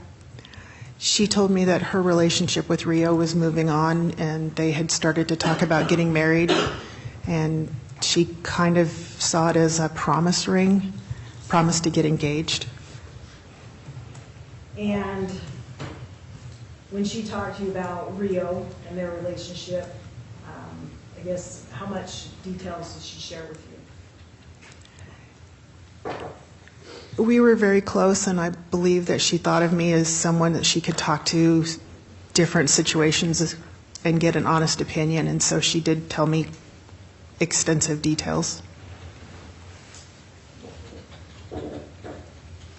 In the communication about Rio, did it sound like they were exclusive?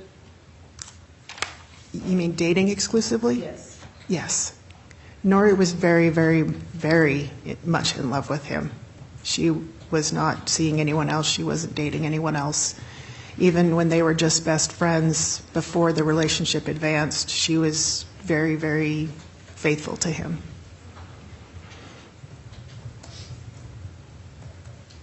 And do you know where in September of 2004 where Nori Jones lived? Poline Road? I guess, are you able to describe maybe what the house looks like, or if you know the address? I'm not sure of the address. It's a small white house. It has a fenced-in front porch. There were large trees in the front yard and around the backyard. And how often did you been to that Poline residence? I would always pick her up when we were going to the movies or going out to dinner, so I'd been there several times. A couple of times, maybe 2 or 3 times, we'd watched a movie at her house. I was probably there 3 or 4 times a month. And can you describe what type of, this may sound weird to say, but kind of housekeeping, or how did she keep her house? Nori was a meticulous cleaner. She was always very tidy. Everything had a place. If you picked something up and moved it, she'd come over and put it back where it was supposed to go. She was very, very, very clean.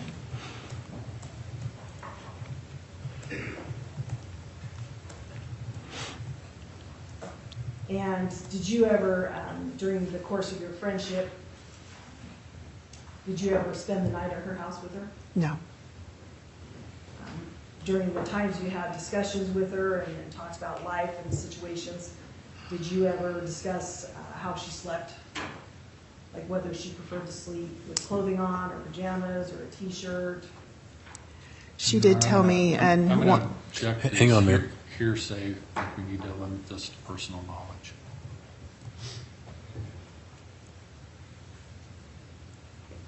Ms. Price? Your Honor, I believe it goes to her familiarity with Ms. Jones as well as communication or information that she is aware of and has personal knowledge of. All right, well, the question did call for hearsay, so I'll sustain the objection as to hearsay. Maybe ask her about any personal knowledge she has. Jennifer, if I can call you that. yes, Do you have personal knowledge about how Norrie Jones slept at night? yes. She had several nightgowns that she wore. Her favorite was a peach satin nightgown. There were a few nights that she told me in confidence that she slept naked because it was so hot, but she was very uncomfortable with that information being known.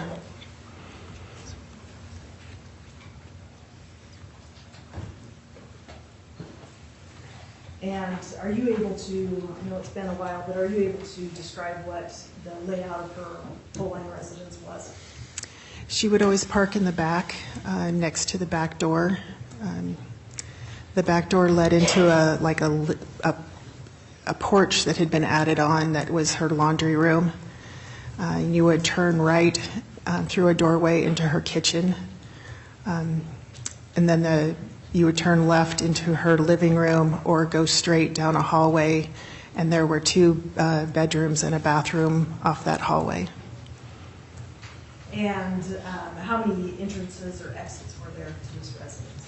There was a front door that was bolted, never went in and out it. She never used it. She always used the back door. That was the second door of the house.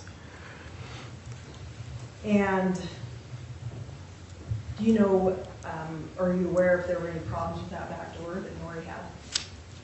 Not that I'm aware of.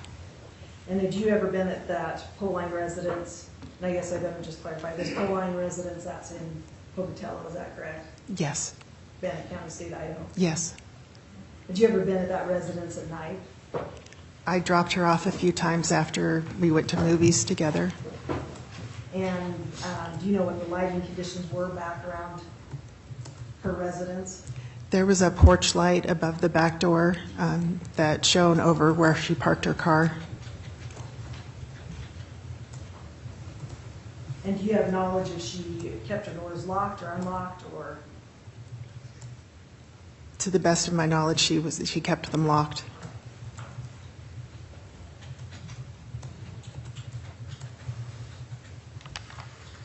And with regards to Norrie's residence, do you know, yes, you talked about it being meticulous. Do you know if she, I guess, what kind of items of property she owned, or if there were things that she possessed that she highly valued or wanted to keep safe?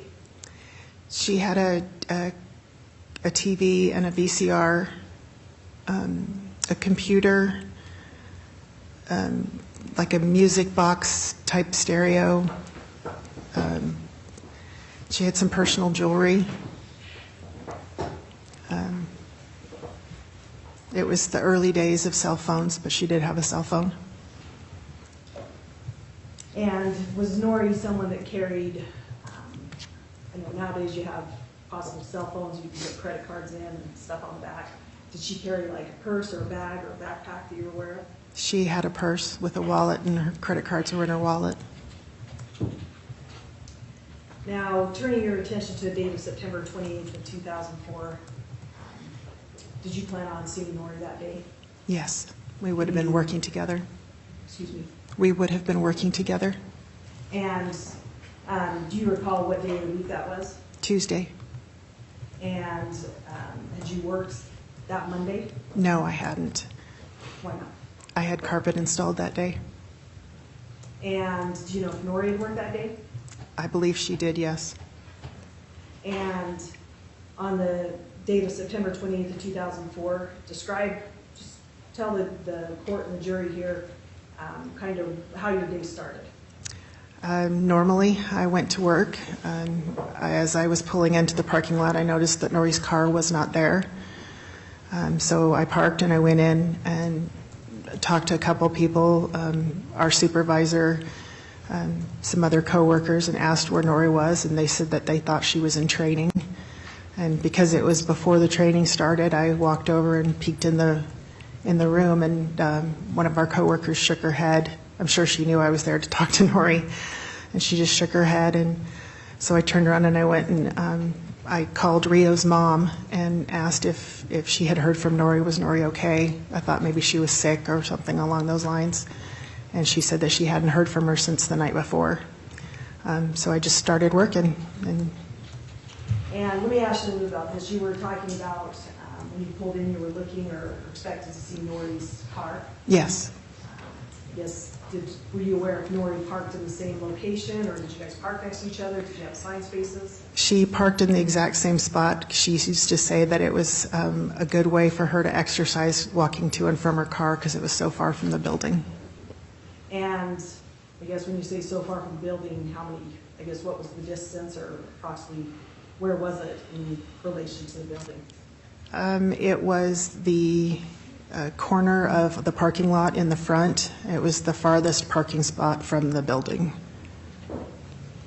And when you, do you recall, you said you talked to, I guess, a manager or supervisor? Yes. Do you recall who that was? Mark Mayfield? And when you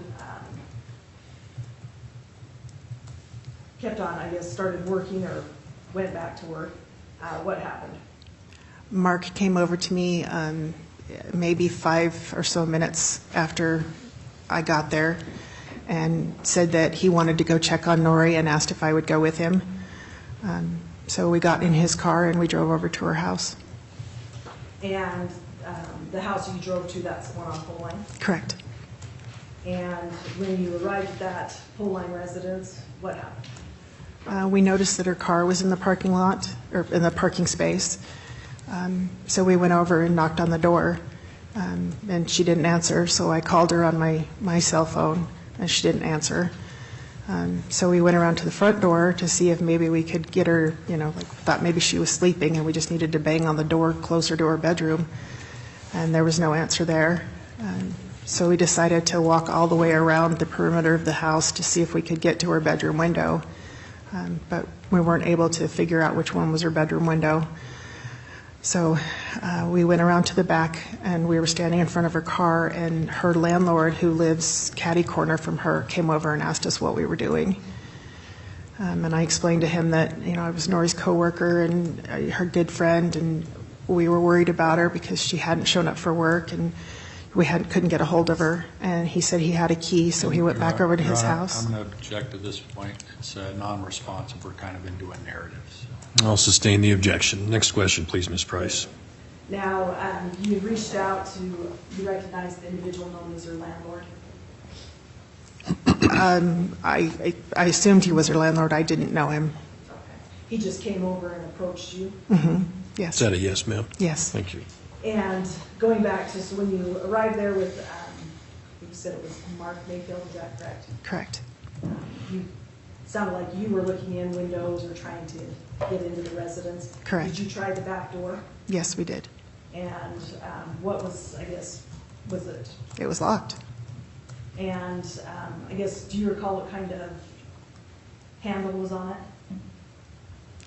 A standard round doorknob. And were you yelling or trying to get attention or just going around and looking? We were just going around and looking. And when this individual came over and asked what was going on, what did you tell him? I told him that I was Nori's coworker and a good friend, and I was concerned about her. She hadn't contacted anyone saying she wasn't coming to work, and I wanted to check on her. And would Nora usually let you or someone know that she wasn't coming to work? Yes. And was it always you, or was it the supervisor? It was the office policy to contact our supervisor, Mark, and that's what she would always do. And what happened at that The landlord went back to his house and got the key and let us into her house.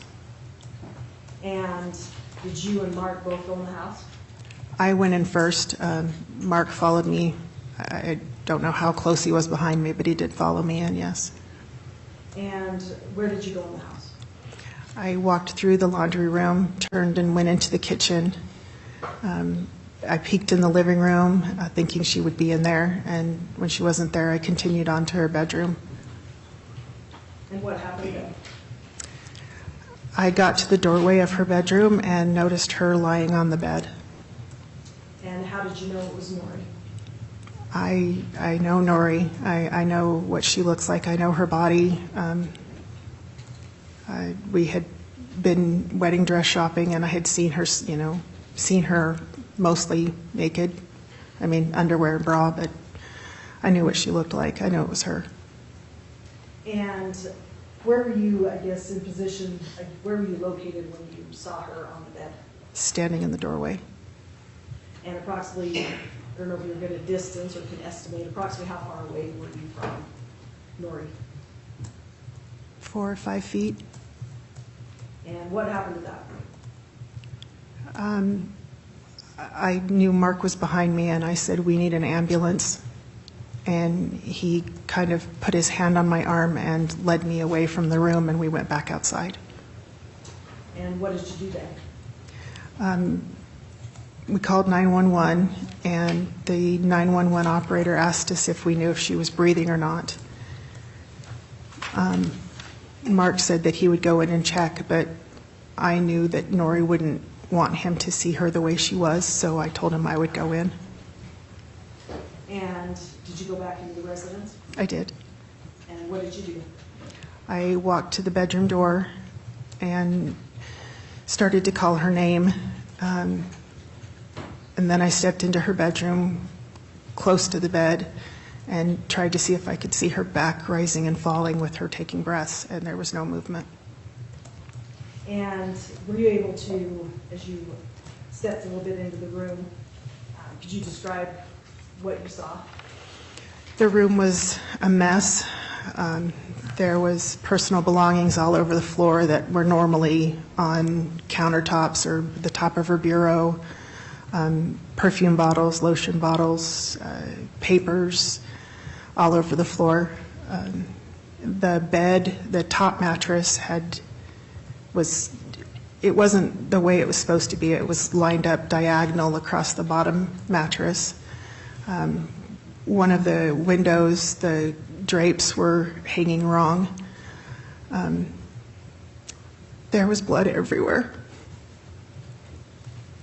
And approximately how long were you trying to observe if she was breathing? 2 minutes. And what did you observe about Nori? She was laying on her right-hand side. Her right leg was out straight, and her left leg was bent. Her hands were curled in unnatural positions. Her hair was red because there was so much blood around her head and her shoulders. And was she positioned face up, face down? She was on her side. Could you see her face? No, there was too much blood. And you indicated you could see her hands. Could you see both hands? Yes. And when you say they were unnatural, what do you mean? One hand was, her wrist was in a strange position. It didn't look natural. It didn't look comfortable. And then her right hand was curled up like it was in a fist.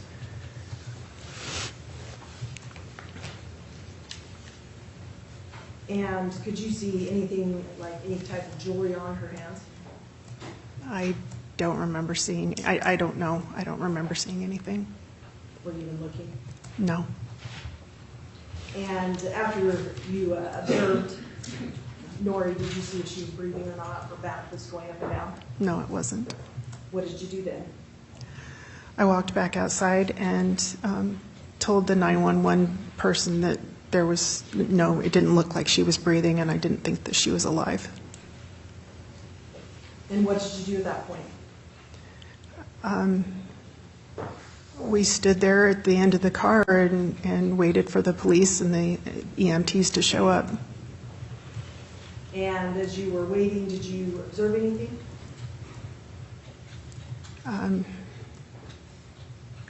Rio's mom came by, and I don't remember if she came by after the police got there or not, but she stopped by and asked us what was going on. And so I talked to her. I asked her if she knew if Nori had been sick or if there was And anything. Your Honor, I'm going to object to hearsay. That's what she's asking, Your Honor. What the witness is asking.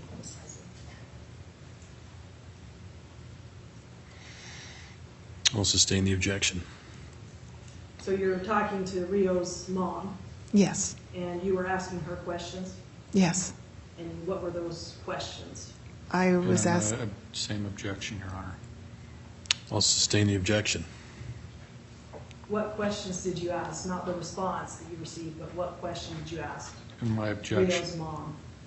same objection, Your Honor. It's both her out-of-court statement or question and the answer. I think it's intended to elicit an answer. Sustained. So you talked to Rio's mom.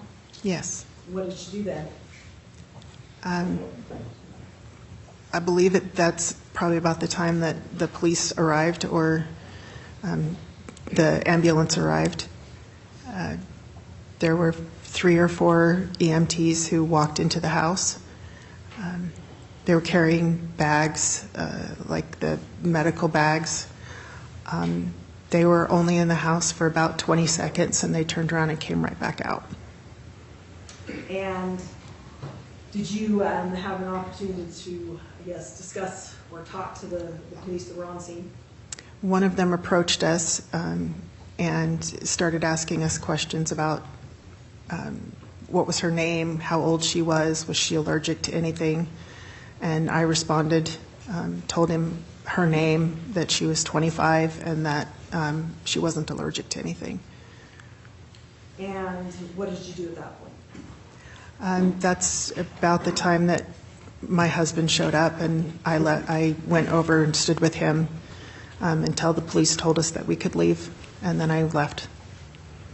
And then did you end up having further interaction with law enforcement? They contacted my boss later that day and asked her to contact me and have me come in for some more questioning. They originally wanted to meet at my office at Department of Labor, but when we got there, I was instructed to go over to the Pocatello Police Station, and we did. My mother took me over, and when we got there, they had my mom wait in the lobby, and they escorted me back into a interrogation room, I guess, investigation room. And did you provide any information to law enforcement about concerns that Nori had about individuals in her life? I did tell them that sometime in maybe the last year or so that Nori had been concerned that there was someone following her to and from work. I told them about an incident that she had told me about where she was at a track, or at the middle school at the track, and someone was sitting in their car watching her. And after you interviewed with the police, did you have anything further to do with Nori and her circumstances on that day? The police came and talked to me at my home the next day on the 29th, asked me to go over everything again with them. Then they came to the office and talked to all of us at the office about a week later. I have no further questions at this time. Thank you, Ms. Price. Actually, Mr. Andrew, why don't we take an afternoon recess at this time, before you begin your cross-examination. All right, folks, during the recess, again, I instruct you, you're not to discuss this case amongst yourselves, nor with anybody else, nor form an opinion as to the merits of the case until after it has been submitted to you for your determination. We'll be back here at 3:45. All right.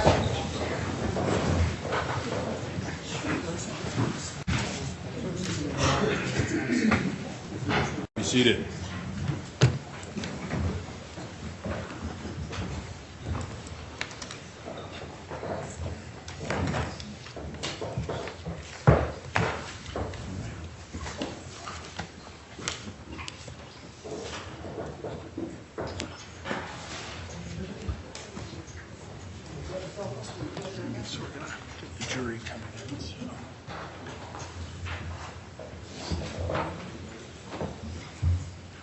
All rise.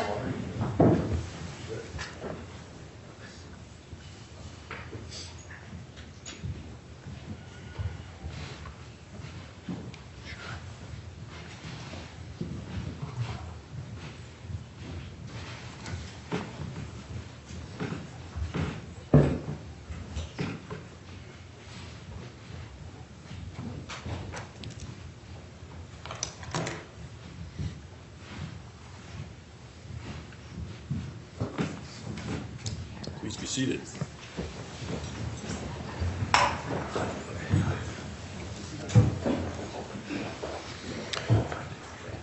All right. Members of our jury have returned from our afternoon recess and are seated in the jury box. Will counsel waive roll call of the jury? Yes, Your Honor. Yes, Your Honor. All right, thank you. Mr. Andrew, you may cross-examine. Thank you. So, Ms. Heisler, you kind of followed Nori to the Department of Labor, Yes, I did. and it's my understanding you were at Convergys for maybe about a year before you came over. I was at Convergys for 3 years total. Okay. So about a year after Nori switched to the Department of Labor, you went there? Yes. And one of the things I've kind of heard today is some people talk about job service and some people talk about the Department of Labor. Do you see a difference in those two? Does that make a difference to you? The job service was what our department was called when I originally started back in the early 2000s. And then we went through a rebranding, and they asked us to call it the Department of Labor. A lot of people in the public still call it job service or the employment office. Okay. So it's the same thing? It's the same thing. Okay. When you and Nori first started working together at the Department of Labor, you worked at a front counter? We had shifts that we did at the front desk, and it was two-sided, so there were always two of us up there. Okay. So sometimes let me ask you, did you always have the shift together, or it was a mix and match of people in the office? It rotated. Okay. And what sort of things would a front desk person do in terms of interacting with the public as a customer service person? When people would walk into the building, they would approach the front desk and ask to see whoever they were there to see. They would ask us about different job listings that we had posted, and we would give them the details, like how to apply, what they were requiring. Sometimes they needed us to fax a document somewhere for them. We made copies. We helped out with resumes, all different aspects related to helping them find work. Okay. And were there areas in the building, let me strike that and ask a different question. Did somebody coming into the building have to interact with you, or were there other places in the building they could go to get information or work on unemployment issues? There was a employment resource center, which was a large room that had a bank of computers, and there were times when people just bypassed the front desk and went right to those computers. Did you have any sort of a bulletin board people could look for jobs, or was that? When I first started, we did have a bulletin board with job listings on it, but that did not continue. It was taken down relatively early in my career there. Okay. And you mentioned that there were some people that came in that were of a concern as far as Nori. Were there people that were just generally a problem, or were there people that were kind of interested in specifically interacting with Nori and nobody else? There was one gentleman who would only talk to Nori, would only deal with her. She told him several times that she really couldn't help him any further and that he did not need to come to her specifically, that anyone could answer his general questions, but he would always come in to talk specifically to her. Do you remember who that was? Richard Spillett? So his last name was Spillett? Yes. Was, let me back up. When do you recall Nori buying the Samuels ring? It was approximately 6 months before her death. Okay. How long had she had the J.C. Penney's ring, do you know? When she bought the Samuels ring, she'd been wearing the J.C. Penney's ring for about a year. Okay. And the person you identified as Spillett, how long had he been a concern? And I'm just going to ask you this: was he a concern for you? That you were you concerned for Nori because of him? Yes, it made her very uncomfortable. So if we saw him come in before he saw her or she saw him, we would call her or go over to her and tell her to go into the bathroom or into the break room so that it would appear that she wasn't there. Okay. So were there times when she would be at the front desk and then go other places to avoid him? Yes. And then, because you're rotating in and out, were there times she was other places in the building and then she was sort of hidden out from him while he was there? What do you mean? So, if Nori, were there times you know that Nori was informed that Mr. Spillett was there at times when she wasn't at the counter? Yes. Okay. And what would she normally do in that circumstance? She would go into the break room and take a break, or she would go into the bathroom and wait until he left. Okay. And during this whole period of time in interacting or dealing with him, did she had the ring? She wore the ring? Yes. Did you ever know her to take it off at work? Not at work, no. Do you know if Mr. Spillett was ever made aware of the ring specifically? Yes. Objection calls for speculation. Overruled. Your answer, ma'am? Yes, she did tell him that she had recently gotten engaged. Okay. Do you remember? So let's walk through that. Was that at the work site? Yes, it was at the Department of Labor. Okay. And when, in relation to her death, time frame wise, was that? I can't tell you exactly, but a few months before. Okay. And were you present when this interaction took place? No, she told me about it. Okay. Was it your understanding she told you about it the same day? Yes, it was. Okay. What was her demeanor after that? She was uncomfortable. She didn't like confrontation. She didn't like to be mean to people or to have to not help them. And so it made her uncomfortable to have to try and get him to leave her alone. Did he come back after that? Occasionally, but not as much as he did before. Okay. Did you ever help him? Yes. And I want to ask you about your duties other than the front counter. So when Nori wasn't at the front counter, what was her job assignment? What would she normally do? We would work on what were called non-separation issues for unemployment claims. Things like a person being out of the area or not completing the requirements of filing for unemployment, address those issues.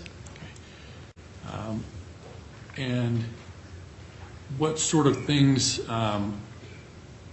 did you do, or Nori, in that job to help people who are experiencing that problem?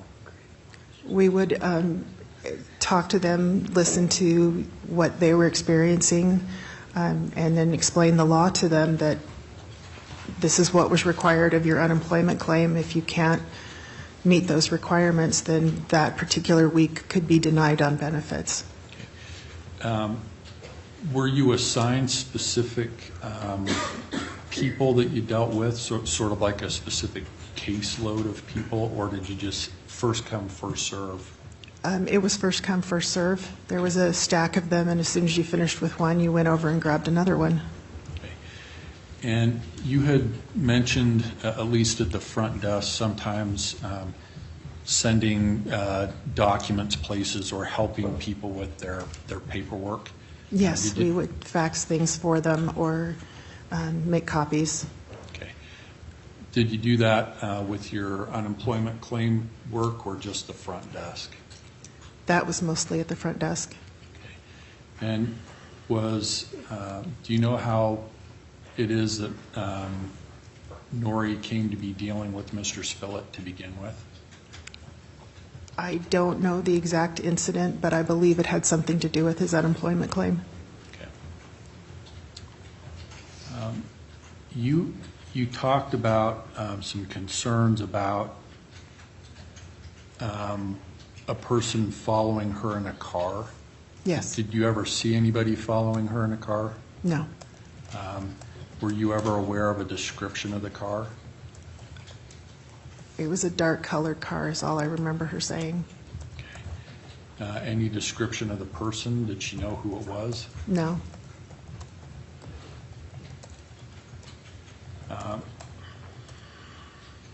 And again, what was the time frame of that concern about being followed in comparison to the date of her passing? It was probably a year before her death. Okay. And you talked about someone at the middle school. Do you recall did you ever see an individual at the middle school that was in a car watching her? I never saw it, no. Okay. Anybody following her that you saw or No, watching her? not that I witnessed. Was there ever a description of a vehicle you were trying to maybe pay attention to? All I remember her saying about it was that it was a dark-colored car. And again, what's the time frame of the incident at the middle school versus her death? Around a year before her death.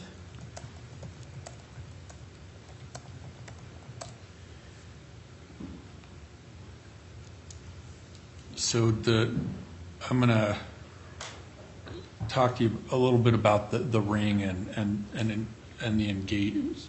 It's been referred to as an engagement ring. Did you ever hear Nori refer to it as an engagement ring?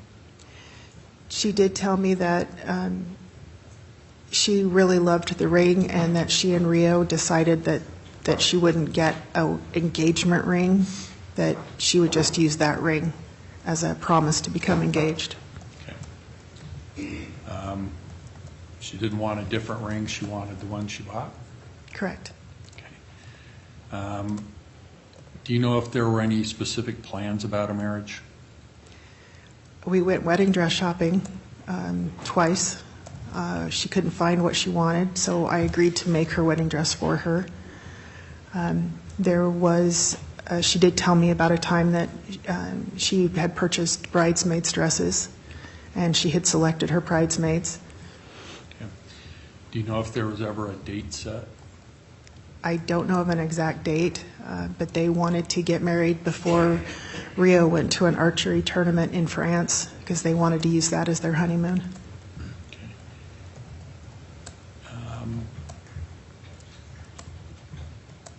And would that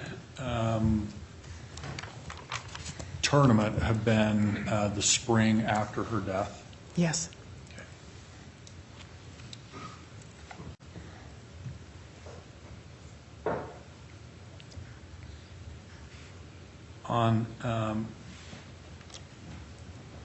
You talked about going to work and not seeing her car in her spot, her Yes. parking spot.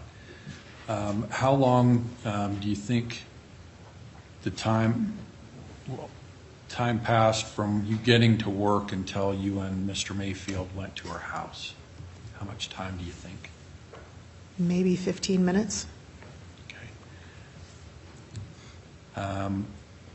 And when you got there to the pole line address, it's my understanding there's a drive, as you look at the house off a pole line, the house would be to your left and there's like a driveway to the right. Correct. Where was her car parked in relation to driving into where her residence is at? The driveway curved slightly towards the back of the house, about 5 or 6 feet away from the back door, and that's where she would always park. Okay. Always park there? Yes. Is there a sort of an open lot to your right as you pull in, or is it pretty narrow? It's an open lot. And from where she parks, how open is it, or how much open space is there behind the house? I couldn't really give you a distance, but it's probably a standard backyard size. Okay. Was it fenced off or open? It was fenced around the perimeter, but the whole yard was open. Okay. So you and Mr. Mayfield parked back there. You got out. Where did you go first? To the back door. Okay. Is there a reason you went to the back door? Because that's the door she always used. Okay. And what happened when you got there? We knocked on the door. We called out to her. There was no answer, so we tried the door, and it was locked. Okay. And so as you're looking at the door, you said you walked around the perimeter of the house. Did you go left or right? We went left. Okay. You said you went to the front door. Correct. So were you looking at windows, all of the windows as you went around the house? And not at that point. We didn't really start looking at windows or trying to knock on windows until after she didn't answer at the front door. And you said you tried to call her on your cell phone? Yes. Had you tried to do that from your workplace? Yes, I did try at the workplace. So once you didn't answer, which windows did you start looking in? If you're facing the front of the house, it would have been the windows that continued on around to the left side of the house, Okay. because that's where I knew her bedroom was. So if you're looking at the house, do you remember how many windows there are on each side of the door? I don't remember. It's been a very long time. But you're saying the windows to her bedroom would have been to the left as you're looking at the house? To the left of the front door, yes. Okay. So you went over there. Were you able to see anything? No. Okay. So then where did you go? We continued around that side of the house towards the back, and continued to look in the windows to see if we could see her or anything. Okay. And you couldn't see anything? We thought at one point that we saw her leg bent, because it was just a weird shape in the window, but after being inside, I knew that wasn't possible because that's not the room she was in. Okay. Did you make it all the way around back to the back door then? Yes. Okay. You talked about a neighbor or another person coming. Did you already know who that person was when they came over? No, when he came up to us, he introduced himself as Kevin, the landlord. And at what point in your travel around the house did he show up? It was about the time that we got back to her car by the back door. Okay. And then it's my understanding that he's the one that unlocked the back door. Yes. Okay. So he had a key to it? Yes, he had to go back to his house to get the key. He came back and unlocked the door. Okay. When you first walked in, did you notice anything particular about the house when you first went in? No, her purse was in the same place it always was. Her keys were in the same place. Okay. And if you could just describe to the jury, where is the purse? As you walked in the house, you talked about going to the right, and then the bedroom is down that direction. Where was her purse at in the house? There was a little piece of furniture that was shelves that she would put her purse on right as she walked into the kitchen. So it was immediately through the doorway. Okay. So as I understand it, you go in, the hallway, you turn right, and there's the kitchen area. Correct. And so there was a shelf there that had the keys? Yes, it was right on it was the left-hand wall in between the kitchen and the living room, just inside the kitchen door. Okay. In plain view? In plain view. Okay. And so did you notice anything else out of place or missing as you walked through the house? No, not until I got to her bedroom. The first time you were in there, did you ever cross the threshold of the bedroom? No. Okay. And then you talked about leaving with Mr. Mayfield. Did you make it all the way outside the house when this 911 call was going on? We got all the way outside of the house, and then the 911 call was placed. And the landlord, where was he at? He was waiting outside where we had been standing in front of her car. You talked about the 911 operator having a conversation, and then you went back in. Yes. Do you know how long you were in the house the second time? Maybe 2 minutes. Okay.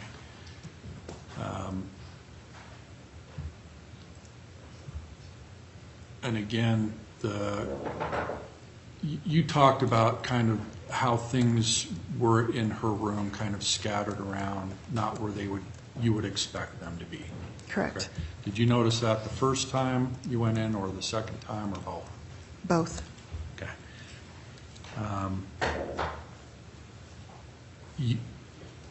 You then went back out. I'm assuming it was Mr. Mayfield still on the phone call with 911?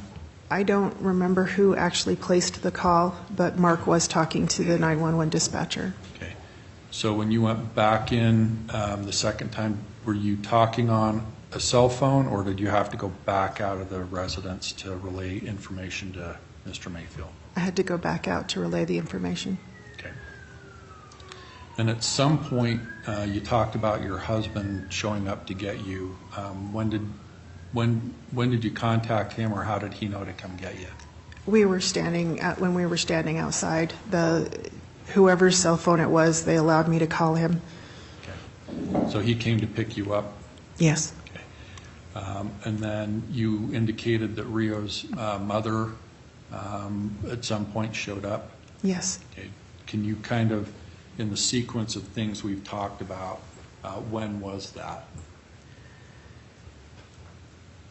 I believe it was after the ambulance had arrived. I believe I remember her saying that she had seen the ambulance in Nori's driveway, and that's why she came over. Do you know if you can see Nori's house from the Wilds' house? I don't believe you can, no. Okay. So she would have been driving in the area, is that your understanding? Yes. Okay. You said you saw several EMTs go in? 3 or 4, Okay. And how long were they in there? less than 20 seconds.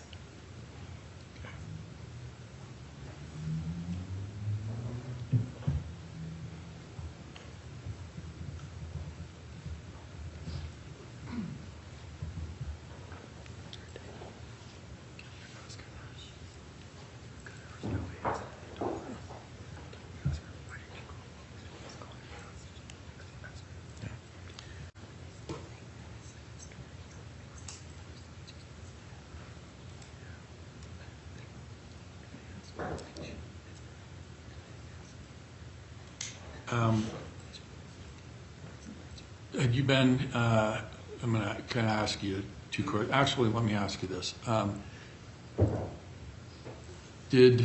You don't remember who called 911? I don't know. Okay. When, had you thought to call 911 before you knocked? No. Okay. What was your thought process at that point in terms of Nori and what might be going on? I was worried that she was sick and needed help. Okay. You said you'd been in the house before, watched movies Correct. there before. Did she have any valuables? The ring, you talked about the ring, but and you also talked about her purse. Were there other things of value in the house? There was a computer, a DVD player, a TV, a stereo type, like we used to call them jam boxes, and then the jewelry. Okay. Did you, and I don't know if you paid any attention to those things, but did you, when you went in that morning, do you remember any of those things being there or missing? Did anything stand out? Not until I got to the bedroom. So the TV was where it was supposed to be. The VCR was where it was supposed to be. I couldn't see her jewelry because it was in the bedroom. And the purse was there? The purse was there. Did you ever see her cell phone? Not that I remember, no. Not that morning.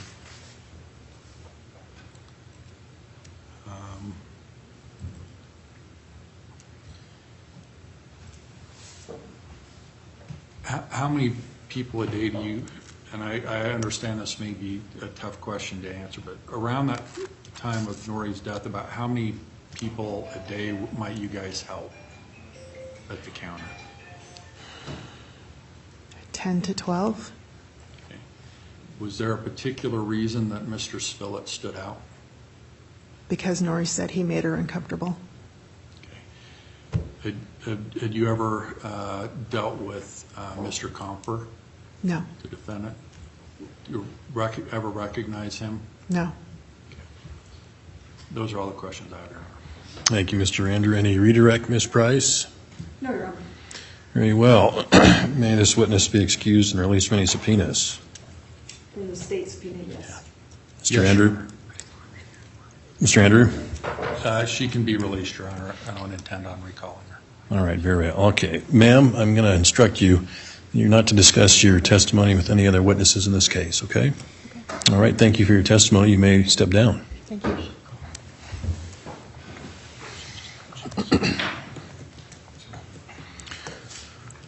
All right, let me remind the folks in the gallery, please, to turn off your cell phones. Thank you. All right, Ms. Price, your next witness. Your Honor, the state will call Mark Mayfield.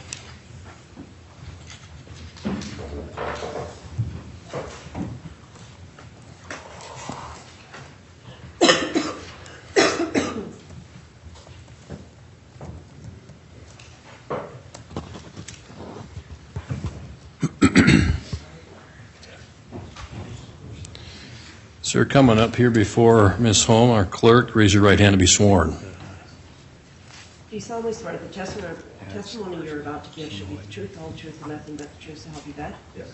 Have a seat in the witness box, please. All right, sir, have you testified in court before? No, I have not. Okay, so some ground rules I need to let you know.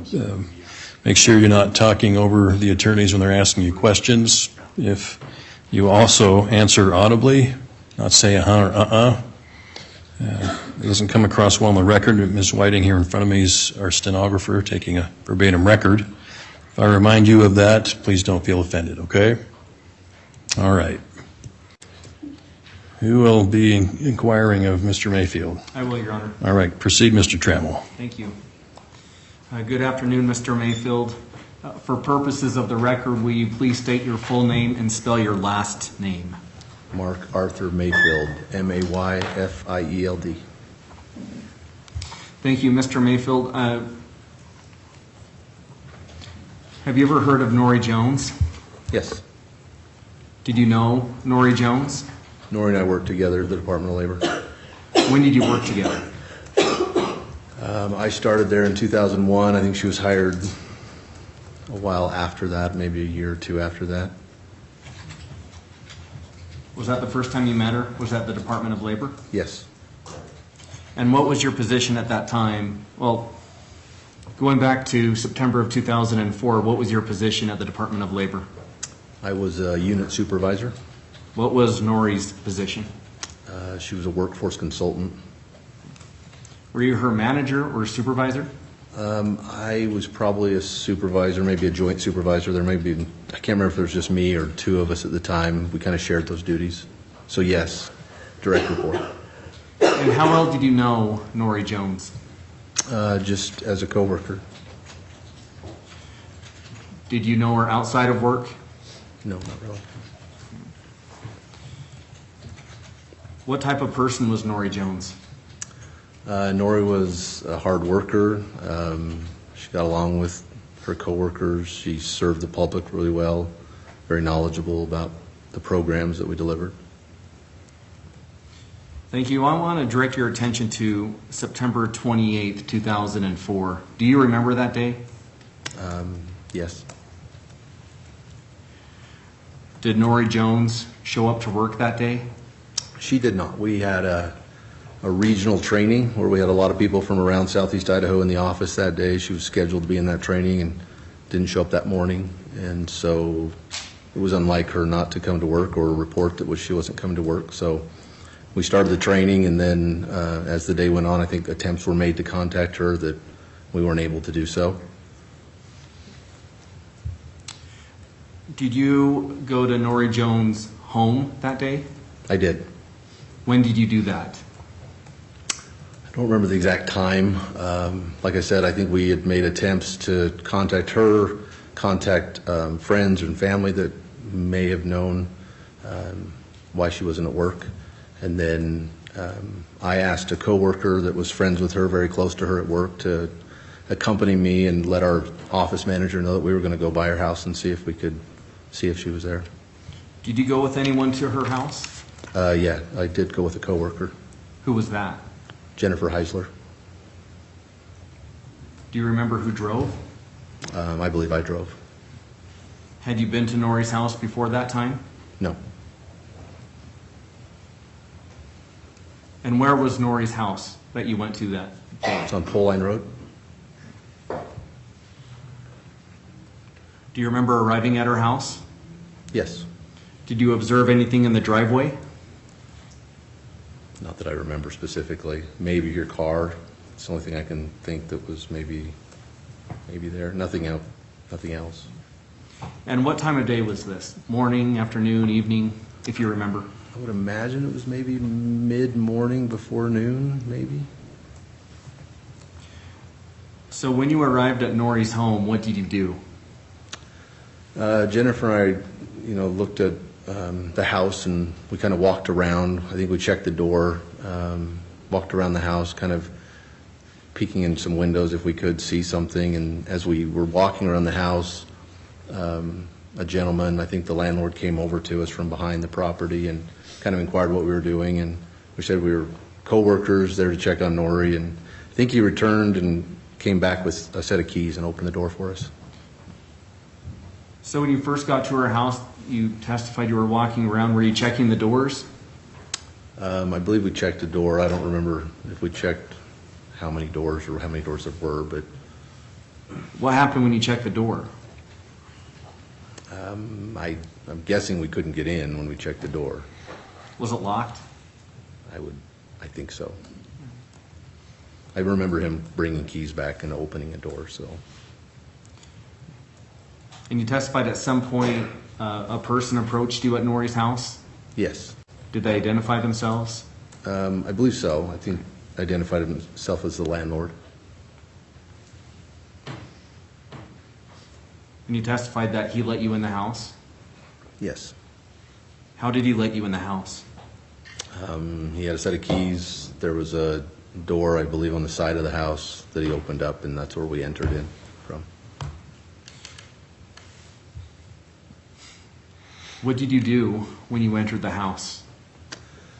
Jennifer and I went in together. We walked, I don't know how far into the house. I don't remember it being very big.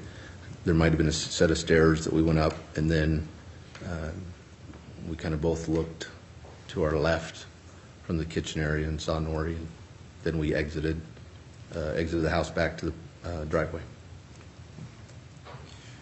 Well, let's talk about that for a minute. So when you said you looked left, what do you mean? I just remember Jennifer and I standing in the house and kind of just looking around, observing, and taking a quick peek. You could see that there was some, the house was kind of not wrecked, but I guess a mess. And then what I remember as far as seeing almost the silhouette of a body just lying there, motionless. So you looked into Nori's bedroom? If that was the room, yeah. And you just testified you saw a silhouette of a body. Can you describe that a little bit more for the jury? Not really. I don't have a really good memory of that. It was a very quick look, and I think what I do remember is just, looking at Jennifer and saying, let's go, let's get out of the house, and we exited. We weren't in there but a few seconds. Do you remember what made you think that you had to leave the house? Maybe just a feeling.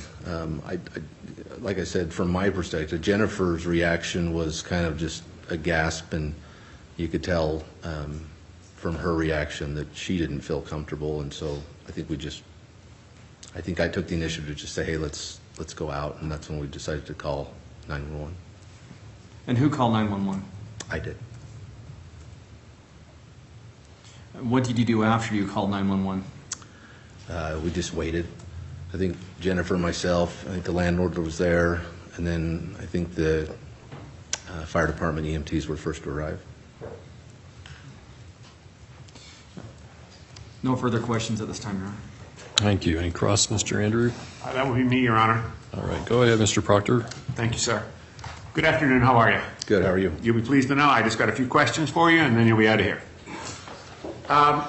So you were Nori's supervisor or co-supervisor, I think is what I heard you testify to? Yeah, at times there was just one of us over that program. Sometimes there was dual supervisors. So, and we didn't really split that up. So there could have been two of us. I don't remember. Okay. So, but as her supervisor or co-supervisor, whatever we Sure. want to call it, if she had a problem, she could come to you, right? She would come to me. She would make the phone call probably to me or the other supervisor to let us know she wasn't coming in. Okay.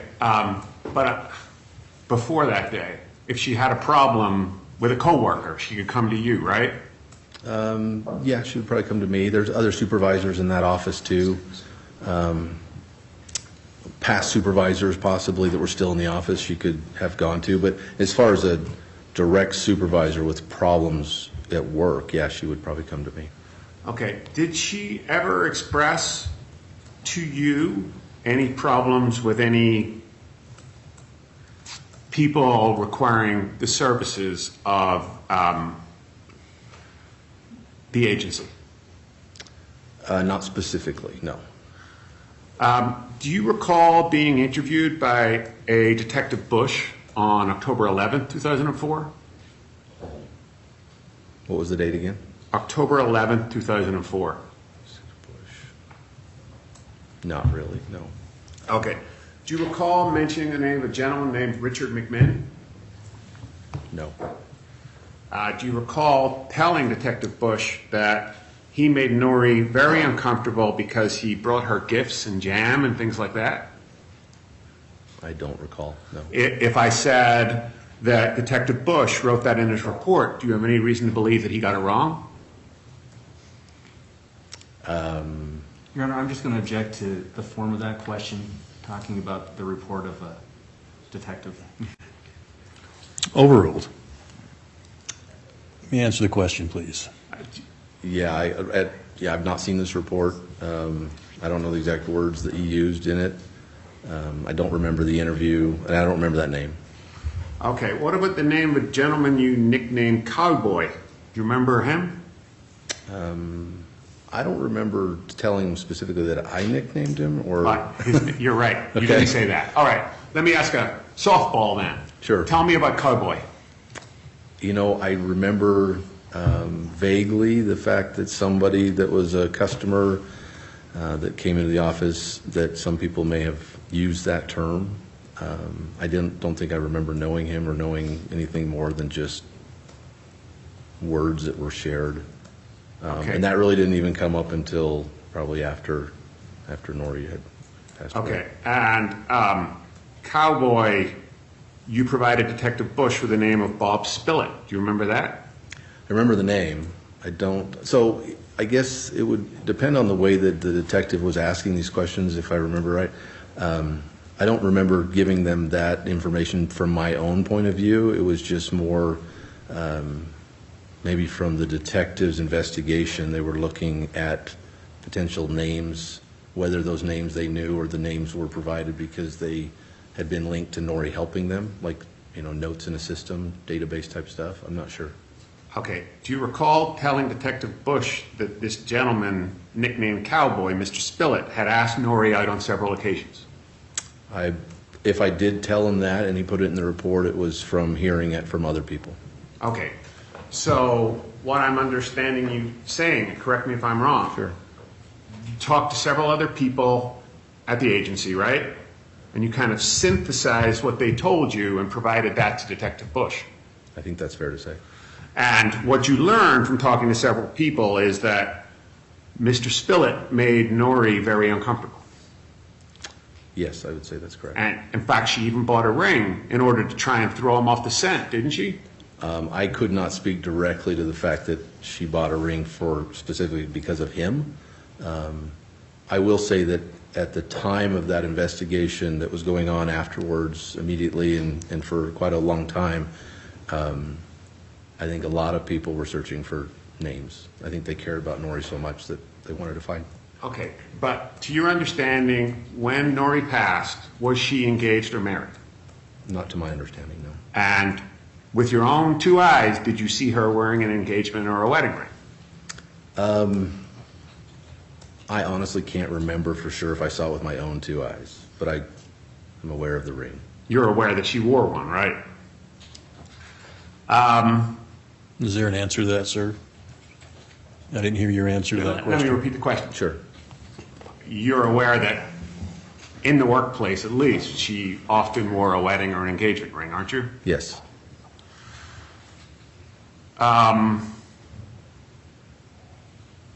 Now, you testified that to the best of your recollection, when you went over to her house in Poline, the door was locked. Isn't that true? To the best of my recollection, yes. Because you believe either you or Jennifer tried the door. I think so. Like, I couldn't say with 100% surety. It could have been that we arrived, we walked around the house, and before we checked the door, the landlord came over. That's possible, too. Okay. It's kind of fuzzy. And you testified, I think, that the landlord went back to get the key. He didn't have it in his pockets, right? That's my recollection, yes. So how far was the landlord's house? Was it 50 yards, 500 yards? Probably within 100 yards, I'm guessing. Okay. So he was gone maybe a total of 30 seconds and came right back? A minute? 2-3 minutes, maybe. Yeah. Okay. Did you see him go to his house? Not directly, I guess that direction, but Okay. that's about it. And it was daylight, was it not? It was. So do you recall if there were any exterior lights on, anything like that? I do not. Can I have a second, please, Judge? Yes, you may. Thank you for your time. That's all I have. All right, thank you, Mr. Proctor. Mr. Trammell, any redirect? Briefly, Your Honor. Go ahead. Mr. Mayfield, when working with Nori Jones, did she ever have any problems with coworkers? Nothing that I would characterize as anything out of the norm. No, I would say she was a good employee and helped out people when necessary. And I don't remember it being any type of disciplinary problem or anything that was brought to our attention. I thank you. Nothing further, Your Honor. Thank you. All right. May this witness be excused, counsel? Yes, Your Honor. Yes, sir. We have no plans to recall. He's free to go. All right, thank you, gentlemen. All right, sir, I just need to advise you, you're not to discuss your testimony with any other witnesses in this case, all right? Sounds good. All right, thank you, sir. You may be excused.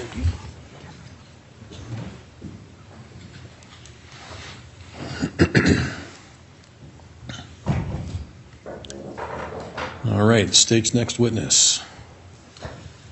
Your Honor, the state calls Kevin Coffin.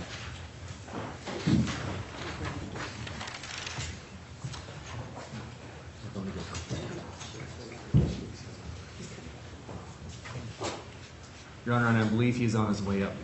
All right.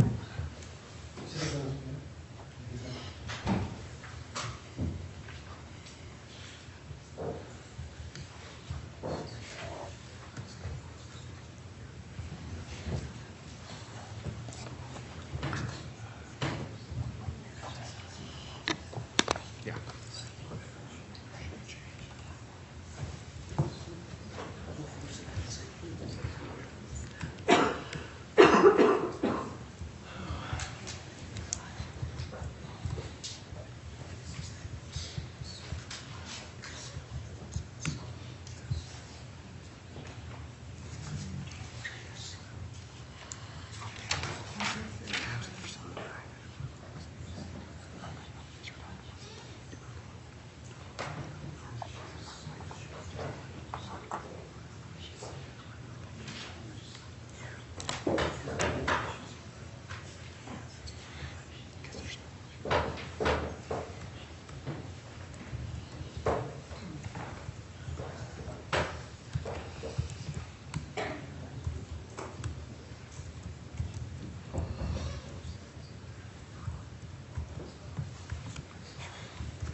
All right, sir.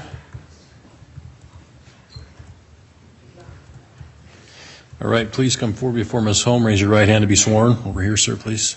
Raise your right hand. You solemnly swear the testimony you're about to give should be the truth, the whole truth, and nothing but the truth, so help you God? Thank you. Have a seat in the witness box, please.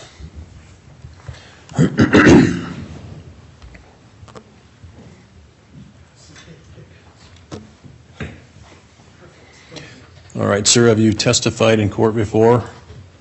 No. All right, let me give you some ground rules. Make sure you answer audibly. And if you say or I may remind you or ask you if that's a yes or no. To your right here is Ms. Whiting. She's our court reporter. She's taking down everything today, so I want to have a clear record, okay? Yes. All right, and make sure you don't talk over one another, please. All right, thank you, sir. Mr. Trammell? Yes, Your Honor. Direct exam. Thank you. Good afternoon, Mr. Coffin. Will you please state your full name and spell your last name for purposes of the record? Kevin Just Coffin, and Coffin. Thank you. Mr. Coffin, I want to direct your attention back to September of 2004. Do you know Nori Jones? Yes. Did you know her around that time? Yes. And how did you know Nori Jones? She was my renter. Where does she rent from you at? Poline Road. Is there an address? 3617. All right. And is that in Pocatello, Idaho? Yes. Bannock County? Yes. How long had she rented from you for? About 2 years. What type of renter was she? Good renter.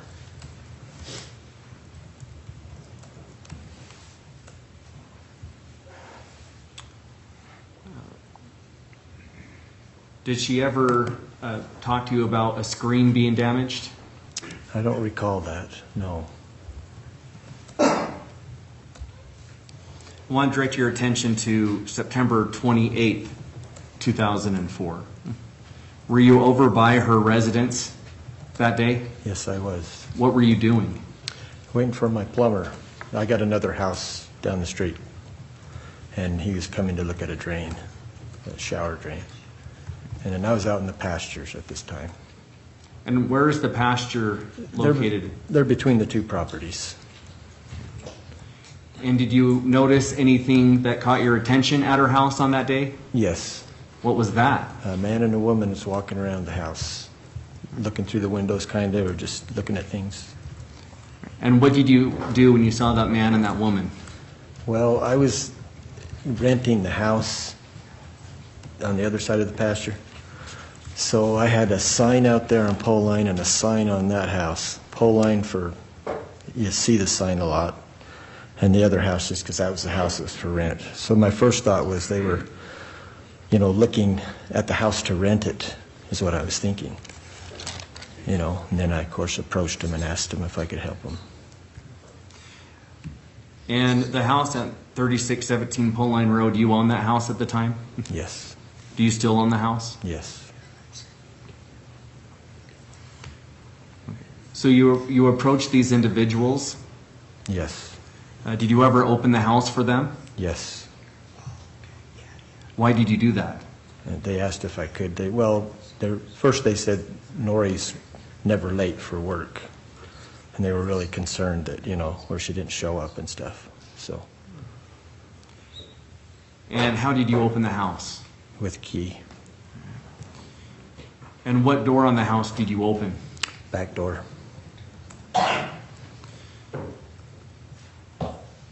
After you opened the back door for the man and the woman, did you observe anything? When I first opened it, the lock I noticed was loose.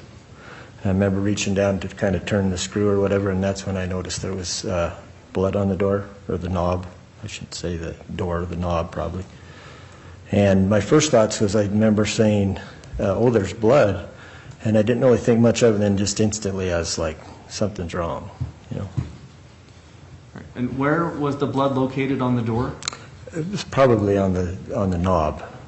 I mean, it's been a long time ago, but I'm sure it was on the doorknob. And that's why I would have seen it. How much blood was there? That I can't really say. I mean, I want to say there was more than a little bit, so maybe a hardball, baseball size, like a tennis ball, or maybe even a golf ball. I really don't know, but I just know there was blood on there. Did the blood look fresh or old? As I remember, I think it looked fresh, because I don't remember in my mind that it was, more dark and hard, but I could be wrong about that too.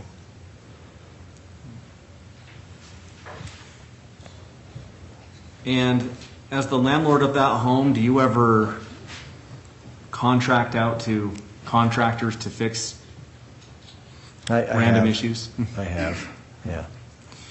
Do you recall if you had anyone contracted out to go to Nori's home with around that time, or I even don't a week think prior?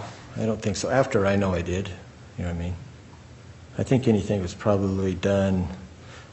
I could have had a contractor, electrician there before for that night light that's out the back. I would have had a contractor there then. There's that door that I opened, there's a light on that door. So you said you could have had a contractor Well, for the light? I would have, because I wouldn't have wired that, so, yeah. Sir, let's make sure Mr. Trammell completes his question before you answer, okay? All right? Thank you. Go ahead. Go ahead, Mr. Trammell. So I just want to clarify, so you had a contractor out there after September 28th, but not the week of September 28th prior? If you recall. I'd say no. I'd say no.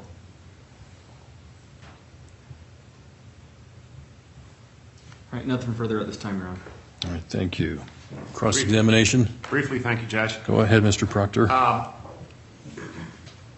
Mr. Trammell asked you about if Nori had ever complained about damage to a screen. Do you remember that question? Yes. Did she ever complain to you about an exterior light not working? After all this happened, it seems like that was brought up.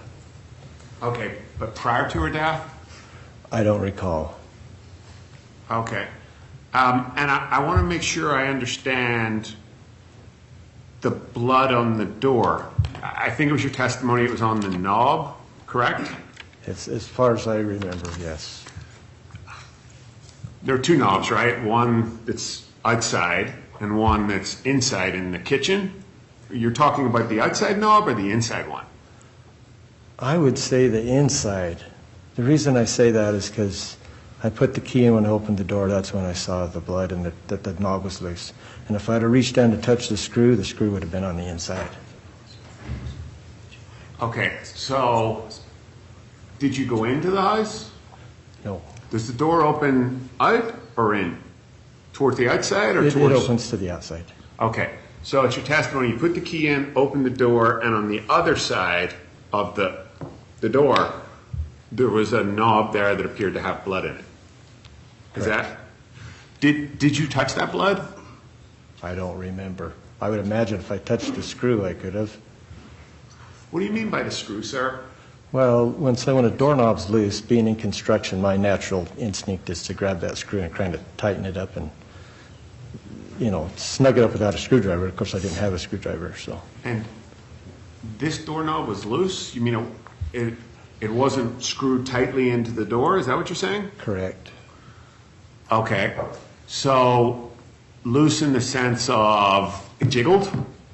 Not a lot. It might have just been, I don't remember exactly.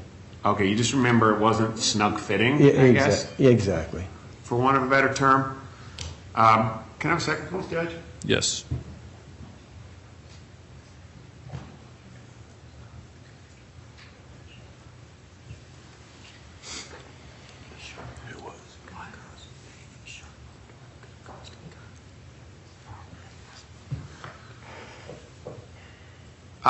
Now, where did you retrieve the key from? I don't remember because I got a hideaway key there, okay? I don't remember if did the hideaway key or if I had a key at the time. I would say I got the hideaway key, Okay, so but I just don't remember. you had another property nearby. Did you live in that property? No. But you had a key hidden in the vicinity? Yes. And I think I did. Okay. Because I do now, so I'm assuming I did.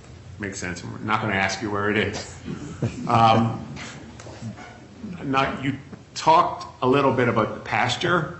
Tell me about the pasture. It's where we run the horses, is in the pasture. And I was waiting for my plumber to come at the other house. And while I was there, I just went out looking out in the pastures, just looking at things and fans. Although you rented the property, did you keep things around, things sitting outside? I do now, and I probably did then too. I don't remember what was there at the time. What kind of things do you keep? Construction stuff. Okay. Did you let anyone else keep anything there? I don't think so at the time. Okay. I think it was just my equipment and stuff, you know. Okay. So if I looked all around, I might see lumber or stuff like that that didn't belong to the tenant, belonged to you or Equipment, anyone. yeah. And then horses. And horses. Horses weren't in at the time. Okay. I believe that's all I have. Thank you, Mr. Proctor. Mr. Trammell, any redirect? Briefly, Your Honor. Go ahead. Mr. Coffin, do you remember if there was any blood on the edge of the door when you opened it? I don't. And do you know if Nori was living alone at that time? She would have been, yes. She had a sister at one time that lived with her. Can you say that again? She was alone at that time. She was living alone at that Yeah, time? yes. Thank you. Nothing further, Your Honor. All right, thank you. All right, counsel, may this witness be excused. Yes, Your Honor. He's subject to recall out of an abundance of caution, please, Judge. All right, sir. Sir, thank you. You may be subject to be recalled as a witness in this case, okay?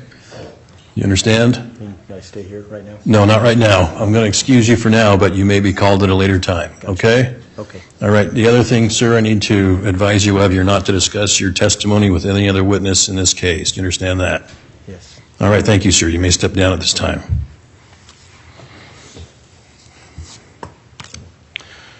Very well, folks, we're about 10 minutes to 5, so I'm going to go ahead and recess for the evening. We'll start again at 9 o'clock, so members of the jury, if you would please be here by about no later than 8:45 so we can get started at 9 o'clock.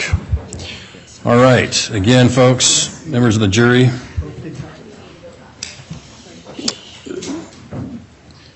I instruct you not to discuss this case amongst yourselves, nor with anybody else, nor form an opinion as to the merits of this case till after the case has been submitted to you for your determination.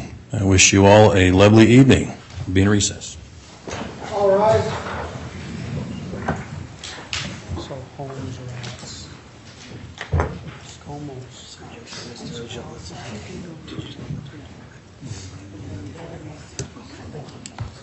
Yeah, I like that.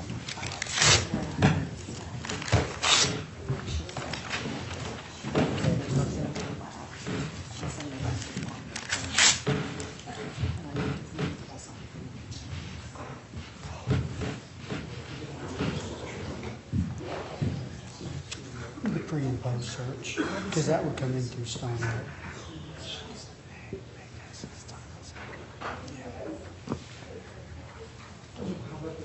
All right, please be seated. Okay, we're on the record outside the presence of the jury. We have Mr. Compher present with counsel. We have the state counsel also present, and I should state for the record, I don't think I did, after we returned from our afternoon recess, Mr. Compher and defense counsel and state counsel were also present in the courtroom. All right, so we have a few more witnesses from today for the state that we'll take up tomorrow. Who else? Mr. Trammell, Mr. Radford, or Ms. Price, does the state plan to call tomorrow? Would be Leon Holmes, George Rotz, or Ratz, Ralph Daniels, Tom Sellers, Stephen Stone, Cliff Kelly, Kirk Howe, and Bill Collins to start with. I don't know how many witnesses we'll get through, but that's at least a good number. All right.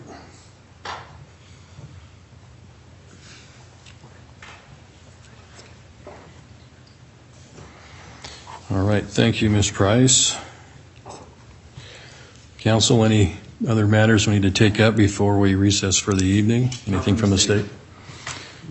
No, sir. All right, everybody have a nice evening.